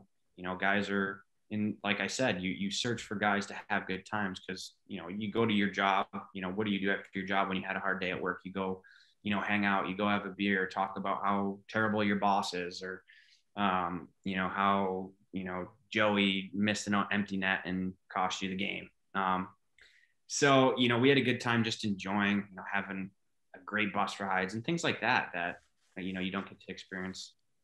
You get to experience, but not having fun with it. And I know my wife had a good time having the VIP lounge, having the free wine, me coming up there after the games. Oh yeah. Her being, having a little too much, but relatable. She told me she gets nervous and watching me get hit out there. She's like, I need to have a couple drinks to help me, ease a little bit. So I'm like, okay, whatever works, right? Whatever works. But, I loved it. It was great hockey. I still talk to the guys that I played on the team with there. I keep close to contact. This year was a little crazier with signing there with my wife's pregnant. So we had to decide to stay back in North America this year. So it was, I'll probably be back there next year or in years following. So we'll see what happens. But it was a great time I was there. Speaking of your wife being pregnant, I've seen the gender reveal that you did with the Solar Bears on social media. That was fantastic. So congratulations. It's a boy, if I'm not mistaken. It is a boy. And the gender reveals are, looked down upon now, which everybody has their opinion, but we had a great time with it. And we thought it was a girl the whole way. So my reaction was just, it was priceless. Right. Awesome. Yeah, like people are like, did you know? I'm like, did you see my face? But no, it was great, man. I loved it. Gender reveals are all good as long as you're not setting the forests on fire in California. More people should go to ice rinks for them, I think. You're setting a good example. You got to have a controlled environment and be surrounded with people that are like, basically I celebrated a goal after, if you saw in the video, like all the boys came over, it was great. And, afterwards the coach was like, man, you guys are pretty close, huh? And I'm like, yeah, duh. Like, come on. Like we just celebrated a great thing that just happened. And we're a hockey team. Like we do a lot of things together. We're close. So. No, absolutely. What's your time been like with the Solar Bears, which by the way, that has to be the coolest name for a hockey team ever. So, and jerseys. Yeah. I got to get one of those jerseys. Yeah. They do like, we had Avenger night. We had Hulk jerseys the one night. It's it's cool down here. A lot of people look down on this league and think bad of it, but you know what, it's hockey. And, there's people trying to make it, to play in the AHL, to better themselves, to play in Europe. They're trying to prolong their dream, and, it's a league at the end of the day. So I've had a great experience here. And, it's something that me and my wife came not knowing too much about. And we've had a great time with it. We're in Orlando. It's a great city. It's sunny, and I'm getting a great tan. So, and I get to play hockey. And I think a lot of things, you go to all these different countries and, it's hard to enjoy life when you go to practice and then you come back because it's snowing outside. You can't really do much. You're not used to, restaurants or things to do. So for us to have this, to go out, sit by the pool, or to, you know, it's such a good rehab for your mind to go to work on your game, and then come back and just digest, you know, what just happened, and, you know, sit in the sun or sit by the pool, or, you know, go and do things. 100%. I'm a little bit familiar with that area. I was actually down in Reunion recently. Unreal golf down there. I know you guys as a team just recently had a golf tournament. How was that? It's great. The boys won. Yeah, we had a big W there. A lot of people thought we were cheating, but, you know, when you're on fire and you're playing good golf, like that's hard to say, you know, no to. But yeah, we had a good time. We played Orange County, and it's one of the better golf courses down here. I've gotten better at my golf game now that the weather's great, and I need something to do to get some sunshine and work on my swing. What are you shooting, if you don't mind me asking? Oh man, it's okay. It can't be worse than me, I promise. Same here. I've been shooting 90s, but you know, don't be ashamed of that. I'm usually like 85, somewhere around there. But yeah, you know, the fact that we're just out there, I usually don't even golf in the summer because I'm training. Like, it's on, you know, and this is a great time to get out and have a little fun too. Yeah, you don't be mad at yourself for that. It could be a whole lot worse, I promise. Yeah. And you don't even golf in the summer. Think if you practice all the time and you can't even break 100. So I might switch careers and become a golf guy. Well, I was shooting 90s, but I'd have to get a lot better. Yeah, I mean, at the rate, all of our interview guests, I think we're going to end up going through the whole East Coast League at the rate we're going. It's pretty funny. But we got a lot of Stingray guys that come on and stuff, but it definitely seems like golf has been good to the teams in the warmer weather, especially during the pandemic. It's been a good mental relief for everybody. So, oh yeah, definitely. Nick, I'm always curious. Yeah, I'm always curious to ask, you know, guys that are in your position, what's something, you know, like a hobby you have, or just like something you enjoy doing that's able, you know, allows you to take your mind off the game and just sort of recharge. Do you have like something like that you're into? I used to do puzzles. I don't do those anymore. Just takes too much time. I get a headache. But you know, I'm trying to be a reader. Hasn't worked out well. I don't even know. You know, a lot of guys play video games. I sometimes play video games. No hobbies. I wish I had them. Golf is my new hobby now. You know, that was one of the things, or catching up with friends. You know, you got a lot of time on your hands just to make a phone call to somebody you haven't, you know, talked to in a while. So I've been doing that, and I wish I had something cool to say, but, you know, I don't want to lie to you guys. Puzzles are cool. I think my parents have done like 85 puzzles since the pandemic started, so they'll appreciate that. Yeah, no, my mom used to do them when we were on vacation, and I'd always go and help her, like, find the pieces. And she's like, "Why are you so quick at doing that?" I'm like, from hockey, this happened. But I'm thinking 3 steps ahead. Yeah, that's how it was. I would always get the corners done. I'm like, all right, I did my part. See ya. Do you keep up with the league today, or do you kind of tune it out? We know some guys who are playing intensely, you know, they follow it, and some guys just want to decompress. Are you talking about like NHL or any NHL action? Yeah. Yeah, I mean, I love watching highlights. I think that's good for hockey players to see, you know, who's the best in the league, or like what the top cream of the crop is. Like that's where you learn most of your moves, or, you know, how people are playing. Like that's where you should be watching. You know, you shouldn't, you know, be watching TV and watching golf, but I mean, it happens, right? Right. But I watch it, and, you know, I don't watch games a lot. I'll watch the highlights, because that's the coolest part about it, right? You get right. Yeah. All the goals. You don't have to go through the boring dumping chases or anything like that.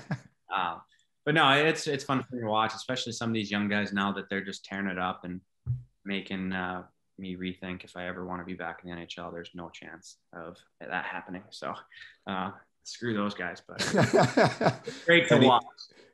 Any predictions, or are you not in a place to give us that? I mean, heck, no predictions. I don't even, you know, follow how, especially how hockey is. Any team can win, and right. That's the great thing about hockey. Where that's what's so cool about it. Yeah. Yeah, you get those 7-game series, and, whoever wants it more. Obviously there's talent and coaching and structure of the teams, and that definitely helps. But there's another element I think a lot of people are beginning to see that hockey brings of, rather than basketball where an 8th seed is going to lose to the 1 seed. And in hockey, that we'd had the Kings win the 1 year when they were an 8th seed. So that's the element of surprise. I think a lot of people, start to see, and they like that about it. It's not set in stone who's going to win or who's going to lose. Any players that you're just like, I know you said growing up, you were always drawn to players as opposed to teams. Any specific players that you're, following their career path now? I love to watch like old guys I used to play with. Cam Fowler used to be my roommate in the U.S. program. Paul Mary, Gabe. I still like to see Landeskog out there. Those guys, you root for them. You want them to do good. I'm not going to root for Joe Schmo, who just got a call up, because I don't know him. I don't know him as a guy. He's probably a great guy, but I'd rather follow a guy that I've, played with or, passed him the puck to say, hey, listen, I used to pass that guy the puck. He used to snipe. Or we were at the best line in junior or something like that. That's what I like or enjoy more than, just kind of watching random guys. Right. Well, we've kept you for a while here, and we appreciate your time. And, this has been awesome, very fun. And we wish you the best of luck going forward. Yeah. Thank you so much.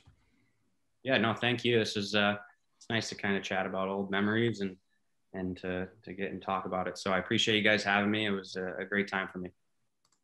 Big thanks to Jerry for an awesome interview. I had a ton of fun with that one. I know you guys did too. And we hope you guys enjoyed that. He's just got, so many great stories. Like Harry, you mentioned at the beginning, from the Winter Classic to, playing in Toronto and what that was like. And then his stories about playing in Europe and, ultimately getting to do that awesome gender reveal with the Solar Bears is pretty cool. So definitely a special get for us. Good impressions too, huh? Yeah. Yeah. Yeah, very good impressions. The Kessel one that sent me. One thing I do want to say that I liked is that, did you notice near the end, he said, my goal is to get back there. I respect that. I really like that. I think he's 30 years old. He's not giving up. He's good. Wants to get back into the NHL. He's got a kid on the way. So exciting things for Jerry, and wishing him the best of luck going forward. Yeah, for sure. Let's jump into our gambling stuff for the episode. But before we do, we just want to let everyone know that this gambling advice is brought to you by the Maryland Mortgage Wiz. Are you planning on buying your first home this year? Get pre-approved and explore all your financing options with Dave Fritz, the Mortgage Wiz. Interest rates are at a historic low, and down payment assistance programs are available. Stop renting and put your money in a place that you can call home. Follow Dave on Instagram at Maryland_mortgage_wiz for more information. Dave is licensed in Maryland, Delaware, and Florida. Equal housing lender, NMLS number 3094. All right, Harry, what's the word? What do you like from last week's action? All right. So as I mentioned right before the interview, I do believe that there is now a goaltending controversy in Toronto. Freddie Anderson's been out. Jack Campbell's been getting some starts here recently, and he is 6-0 for the Leafs so far this season. He's putting up great numbers. One thing that I would definitely keep an eye on in light of the Bieber curse that we mentioned last week is that if Jack Campbell is between the pipes, I'd say you're good to go. He's undefeated, as we just mentioned, so that's something to look for here. Speaking of goaltenders, which seems to be the theme for me lately, UC Saros of the Nashville Predators is playing some of the best hockey that you will ever witness. Here's a stat for you. He has the 5th longest streak of all time with consecutive games allowing 1 or fewer goals against. He's done that 7 straight games as of today, March 30th. The Predators are playing tonight, March 30th, but I believe that Pekka Rinne is projected to be in net. But if you get Saros between the pipes, I mean, you're good to bet the under for sure, I would say. And you're probably good to bet the Predators puck line, which we all know is my patented Here bet. we go again. My patented bet.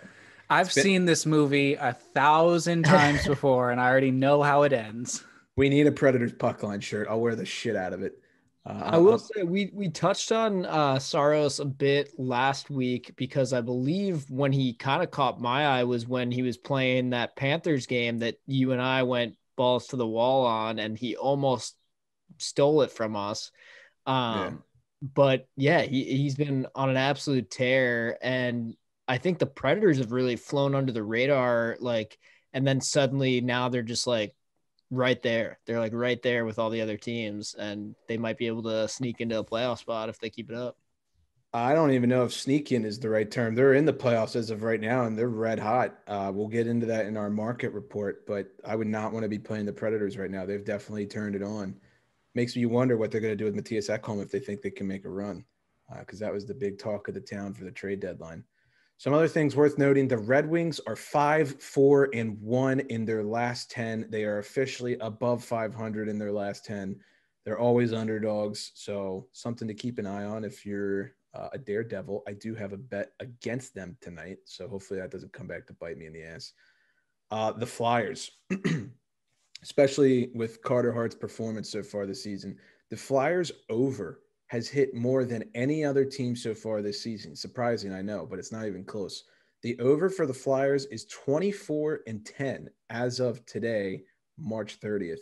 I believe the next closest team had like a percentage. It wasn't even close. I think the next closest team was like, 16-14 or something like that. So the Flyers are by far and away the best team to bet the over on so far this season, as evidenced by the shit pumping that the fucking Sabres gave us last night. Drink.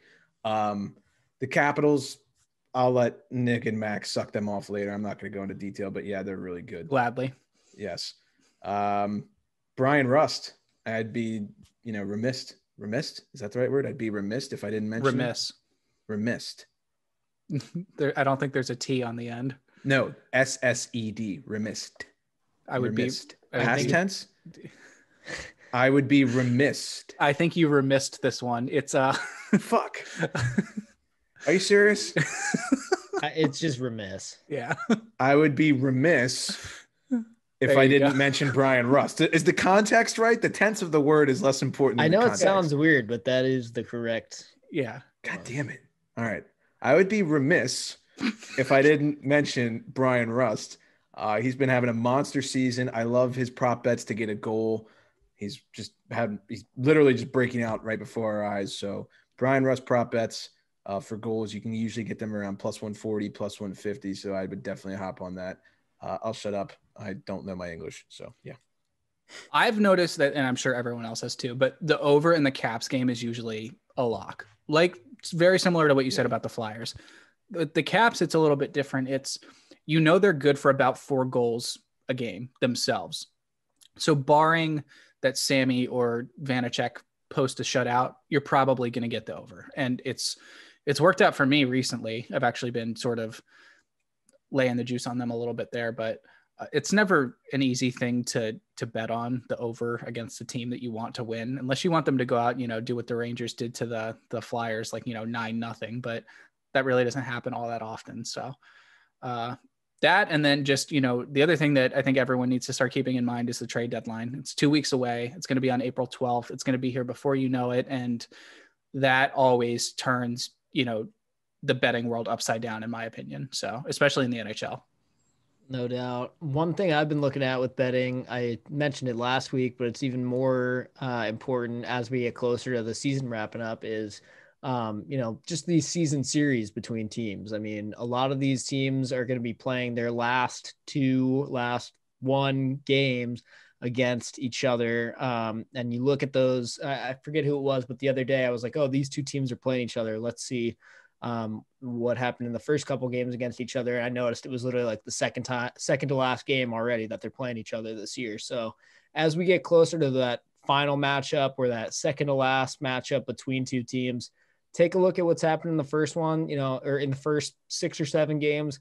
If you notice that a certain team really hasn't won except maybe once or twice, then maybe go with them, because chances are most of these season series are going to finish 4-3 or 5-2 or whatever, something like that. So, and then the other thing is, I've done this, I'm not going to say almost every game because that's unrealistic, but I've done this at least like once or twice a week the whole season, is bet $8 on OV to score a goal, 8 for 8, just because it's good luck or whatever, but it's 8 for 8 because it's plus 100 every single game, literally every single game this entire season. The value for Ovi to score just one goal is plus 100. So if you're feeling good about it, he's been hot. Even I just double checked today, even with as hot as he has been, which I know Nick is going to get into in a little bit, as hot as he's been, it's still just plus 100 for him to score a goal. So I like that one a lot. That's a great bet. I love what you said about, season series and teams playing each other, because I think one of my least favorite stats and something that I always hate that, broadcast crews bring up is when two teams, especially in the first round, are meeting in a playoff series, they go, here's what the regular season series looked like between these two teams. And in any other season, that's like 4 games max. And you're like, it was the regular season. They play 82 games. It could have been off of a back-to-back, this means nothing. That stat this year, I think, is going to be very, very sort of telling. Yes. There you go. Comeback. Save the day of, what this series is going to be like, because odds are they've already played a full 7-game series against each other. So yeah, I think that's definitely something to look out for. For sure. Let's move on to the first liner, fourth liner segment. I'll get us started. So for first liner, just talked about him, UC Saros. He's definitely going to be my guy this week. Like I said, 5th longest streak all time, 1 or less goals. And he is 6-1 in his last 7 starts. And according to NHL discussion power rankings, the Nashville Predators are the number 1 team in the league, power rankings wise, according to NHL discussion, which I don't necessarily disagree with either. It's kind of crazy. I think there's a lot of recency bias in those power rankings, not just theirs, but I think a lot of people in general. It's basically like who's the hottest team right now, not who's the most complete team right now. So, and that's fair. I do not think the Predators are the best team. I think that Iron Kingdom thing that they do is the power rankings I'm mentioning is like a weekly recap. Yeah. I don't necessarily think it's an overall picture. No, like who was the best team over the last week. Right. And I think Nashville's definitely there. And then my fourth liner, I'm going to have Patrick Laine. He has 1 goal in his last 15 games. Mac tweeted this, and I couldn't agree more. I just kind of feel bad for him. I do too. And call me crazy, but I don't think he's going to be a Blue Jacket for longer than a year and a half. Not a chance. And if you look at a couple of Puck Empire's posts, there are several reporters, Elliot Friedman included. He's apparently going to demand $9 million plus. And I don't know how you have that kind of power when you're not producing. I don't care what coach you play for, whether it's Torts or you're on the Jets. It's just, I don't see it. I wouldn't pay him above $9 million. That's more than Crosby makes. Right. Sounds like an arbitration deal waiting to happen. What does McKinnon make? Like 6, 5.5, something like that? Yeah, dude. I mean, Laine, in my opinion, would be lucky at this point to get something like that. Yeah. I'd say he's like a 5.5 to 7 guy, somewhere in that ballpark. That's fair. On the right team, he's there. But you know what he should do? Do a 1 or 2 year, go to a good team, see if you light it up, bet on yourself. You're only, 23? I mean, if that. Shit, he's got a while to go. So. I couldn't agree more. He should definitely sign like a 1 or 2 year deal with a very good team with some help for once around him. I mean, the Jets, they've got some guys, but like it just wasn't, he needs to find the right fit for him. He hasn't found it yet. And I feel bad for him too. And if he's playing with, God forbid, let's say he went to Tampa and he's playing with those guys who are going to make him look incredible. Yeah. Then your value goes through the roof. Exactly. And then suddenly now you can sign your 5-year deal for $9 million or whatever. Right. Then Vegas will be able to pay him the stupid amount of money. Ugh, Vegas. Don't ask me why. I could see him in Vegas. I foresaw it in my brain. I feel like he's gonna go to Philly or something. I saw that Flyer orange uniform right there in my brain. I don't know why, but we'll see. I feel like he'd have more issues there. I would not disagree with that. Columbus is going to be like, look, like this is like the one sort of superstar-ish talent player we have offensively. You're going to have to give us a lot to get him. I mean, the thing is, he can't go to a team. I think we just learned by seeing what he's done in Columbus that he can't go to a team where as soon as he gets there, everyone's like, oh, thank God you're here. We need you here so bad. He's not the X factor. Like, exactly. He can't yet, at least, go to a team and do that. It's too much pressure for the kid right now. So, yeah. Nick, you want to go? Yeah, my first liner is going to be Ovi. He's got 11 goals in his last 11 games, and he's hot right now. there was a great meme. I saw someone post this. I forget who. It was like it was from The Simpsons. It was the two Flanders kids in the back seat of their car, like looking out the window, and Homer's chasing him on a bike. And it said above Homer's head, it said Ovi. And then the kids were McDavid and Matthews. Yeah, that sounds about right. Yeah, he looks great. So Ovi woke up, which is great because obviously he missed some time this year. So it's good to see him, get back into the swing of things. He's scoring in a lot of different ways too. He had two in that game. I forget who that was against. Was that against the Islanders? Are you talking about the Rangers game? Yeah, the Rangers game. Got like the two identical goals. Just cleaning up the trash in front of the net. Yeah. Hell yeah. So love to see it. And then of course he's got the absolute rocket launcher from the office that he's loved to put on display as well. So yeah, he's looking like old Ovi right now. And then my fourth liner is going to have to be Carter Hart. So health bombed for the next 2 games, has not been playing well at all. Don't want to beat the kid up. He's young. I think he's like 22, something like that.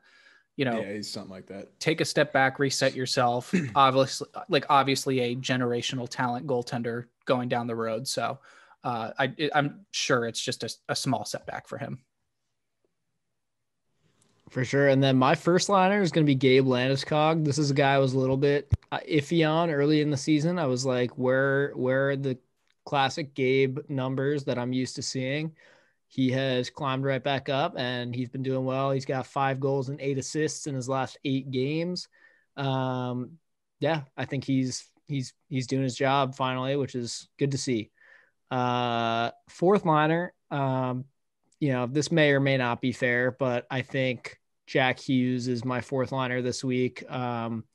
He had a really hot stretch and he looked really good for a little while there, but he's actually only got 3 goals and 1 assist in his last 17. So that's not really, I can't believe that. That's I know crazy. That's not the numbers that you need. And it's probably just because I picked him up on my fantasy team that he's so cold, but maybe I should release him and let him go. But I would honestly bet that all 4 of those points came in that 2-game series against the Penguins about a week ago. I'm not even joking because he looked incredible in those 2 games. I think they all 4 came in the span of like a couple days because everybody was like, holy shit. Yeah. Jack Hughes, but he's been really hot or cold all season. So. Which I think is just a learning thing for someone that young. Like obviously his defensive game has so much to improve on. And obviously that's from going from like the U.S. national development under 18 team to the NHL. So, right. And I mean, that's why I open with this may or may not be fair. Cause obviously, similar to what you said about Carter Hart, you hate burning young guys. Like right. And like, you're a fourth liner, you suck right now. But I mean, the segment's just to highlight who's been kind of cold lately. So. Exactly. No, you're all good. I mean, hey, the Devils suck. So how much pressure can you put on, but not as much as the Sabres drink. Going to go to the market report now. Guess who my up team is? Let's see if you guys can guess based on this episode. Talking to listeners. You guessed it, the Nashville Predators. They have possession of 4th playoff spot in the Central. They're riding a 5-game winning streak going into the night. I believe they play Dallas tonight, Tuesday when we're recording. 7-3 in their last 10, and they arguably have the hottest goalie in the league. So, yeah, it's kind of hard not to pick them. And my down team, the Columbus Blue Jackets, they suffered a horrible loss to the Red Wings in this past week. They are 3-4-3 in their last 10. They've lost 4 straight games, and I believe they play Tampa tonight, so that's not going to go too high if I had to guess. And Torts is on the hot seat. I think the fact that the GM had to come out and publicly state that he's not on the hot seat usually means he's on the hot seat. If the media is talking about it, it means there's something. I feel like there's like, okay, I shouldn't say that because fucking Darren Drager said Crosby's going to Colorado and he's an idiot. But this kind of controversy of like, interseason play type shit, there's usually something there, I think. Like in your car where like you turn like the seat heater on and it's got like 3 bars are like your options, for like heat level. I give him 2 bars. Okay. That's a really good analogy. Thanks. Yeah. You must drive a nice car. Soon I will. Yeah. Did you guys see the Torts press conference recently where it may have been after that Red Wings game, I don't know, but I saw it on Instagram this morning where somebody asked him about like a goalie interference call or something like that, and he literally just like puts his hands over his head like this, and he just like looks at them and he's like, God, who the hell cares? And he's like, we just got our ass kicked. You're asking me about a goalie interference call from the first period? I don't care. Nobody cares. And then he like reels it in for a second. He's like, I mean, I'm not trying to disrespect you, but I'm just like, you guys are killing me here. And everyone's just like, yeah, right. Somebody let the air out of the balloon again. Yeah. I love Torts. It doesn't really make sense how Columbus is this bad so far. I mean, you know, they're looking like, I mean, early knee-jerk reaction. Yeah, tough division, but also early knee-jerk reaction. Dubois looks pretty good for the Jets, and they're climbing the standings pretty quickly, and Columbus looks like shit. The Jackets have a lot more talent, but this sort of what's going on there the last 2 or 3 years looks like early onset Buffalo Sabre syndrome to me. It is like a total, like they have not had the same team for even like 2 consecutive years. Like I feel like there's got to be a real good stat about like how many players they have not been able to retain over the last like 4 years or something. And that playoff series they had against the Caps, they were a good team. They won the first 2 games of that series handedly. You know, I know both of them were in overtime, I believe, but still, I mean, they were right there with the Caps. And then obviously, you know, what they did to the Bolts, you know, sweeping the best team in regular season NHL history. So, yeah, it's definitely fallen hard for them. And they have talented players, you know, Seth Jones. I think Alex Texier is great, you know, Zach Werenski. So I don't know what it is, but I hope they don't end up in the same situation that the Sabres do, because that's just, it seems like a cycle that it's just impossible to break right now. Yeah, I would agree with that assessment. Which one of y'all is next, Nick? That would be me. So my up team is going to be the Caps. They're 9-1-0 in their last 10. They look solid. Gotta love that. I know I picked OV for my first liner. Now I'm picking the Caps, but suck it. I don't care. A down team is going to be the Chicago Blackhawks. They're 3-7-0 in their last 10, and they've slipped out of playoff contention. They're now 5th in the Central. So this was a team that I thought was actually playing some damn good hockey earlier this year. Obviously, Kevin Lankinen, I think, is their goaltender. He's come in and he looks fantastic. And guess who's back? Kirby Dach. Yes. They play Carolina tonight. And I'm at the it's an 8:00 game. This doesn't really have anything to do with the episode, but I'm like teeter-totter, and Carolina's got their backup in. I can't think of his name. Nedeljkovic? Yeah. Yep. How the fuck you pronounce that? Jesus. I looked at that name. I was like, what? Is he any good? I don't know anything about him. He's not bad. He won a Calder Cup, I think. Year. I think he had a shutout the other day. Yeah, I run a hockey podcast, you can tell. I don't know. I'm kind of teeter-tottering on that game. I really like the Canes because they just beat Tampa. Chicago's cold, but and I don't honestly think Chicago's that bad. I know we shit on them a lot at the beginning of the year, but like similar to what they did last year when they had to go up against Edmonton in the playoffs, I don't think they're that much of like a, you know, pushover team. They're pesky, they're annoying, and they can hurt you in a lot of ways. If they can hang around at least where they're at right now in 5th place for the next like week or 2 until Kirby can really get his like wheels underneath him, look out, because I feel like they could make a real big push and snag that 4th spot. And I hope they do. I'd like to see them in the playoffs. Yeah. Yeah, and their reverse retro jerseys, they are just so beautiful.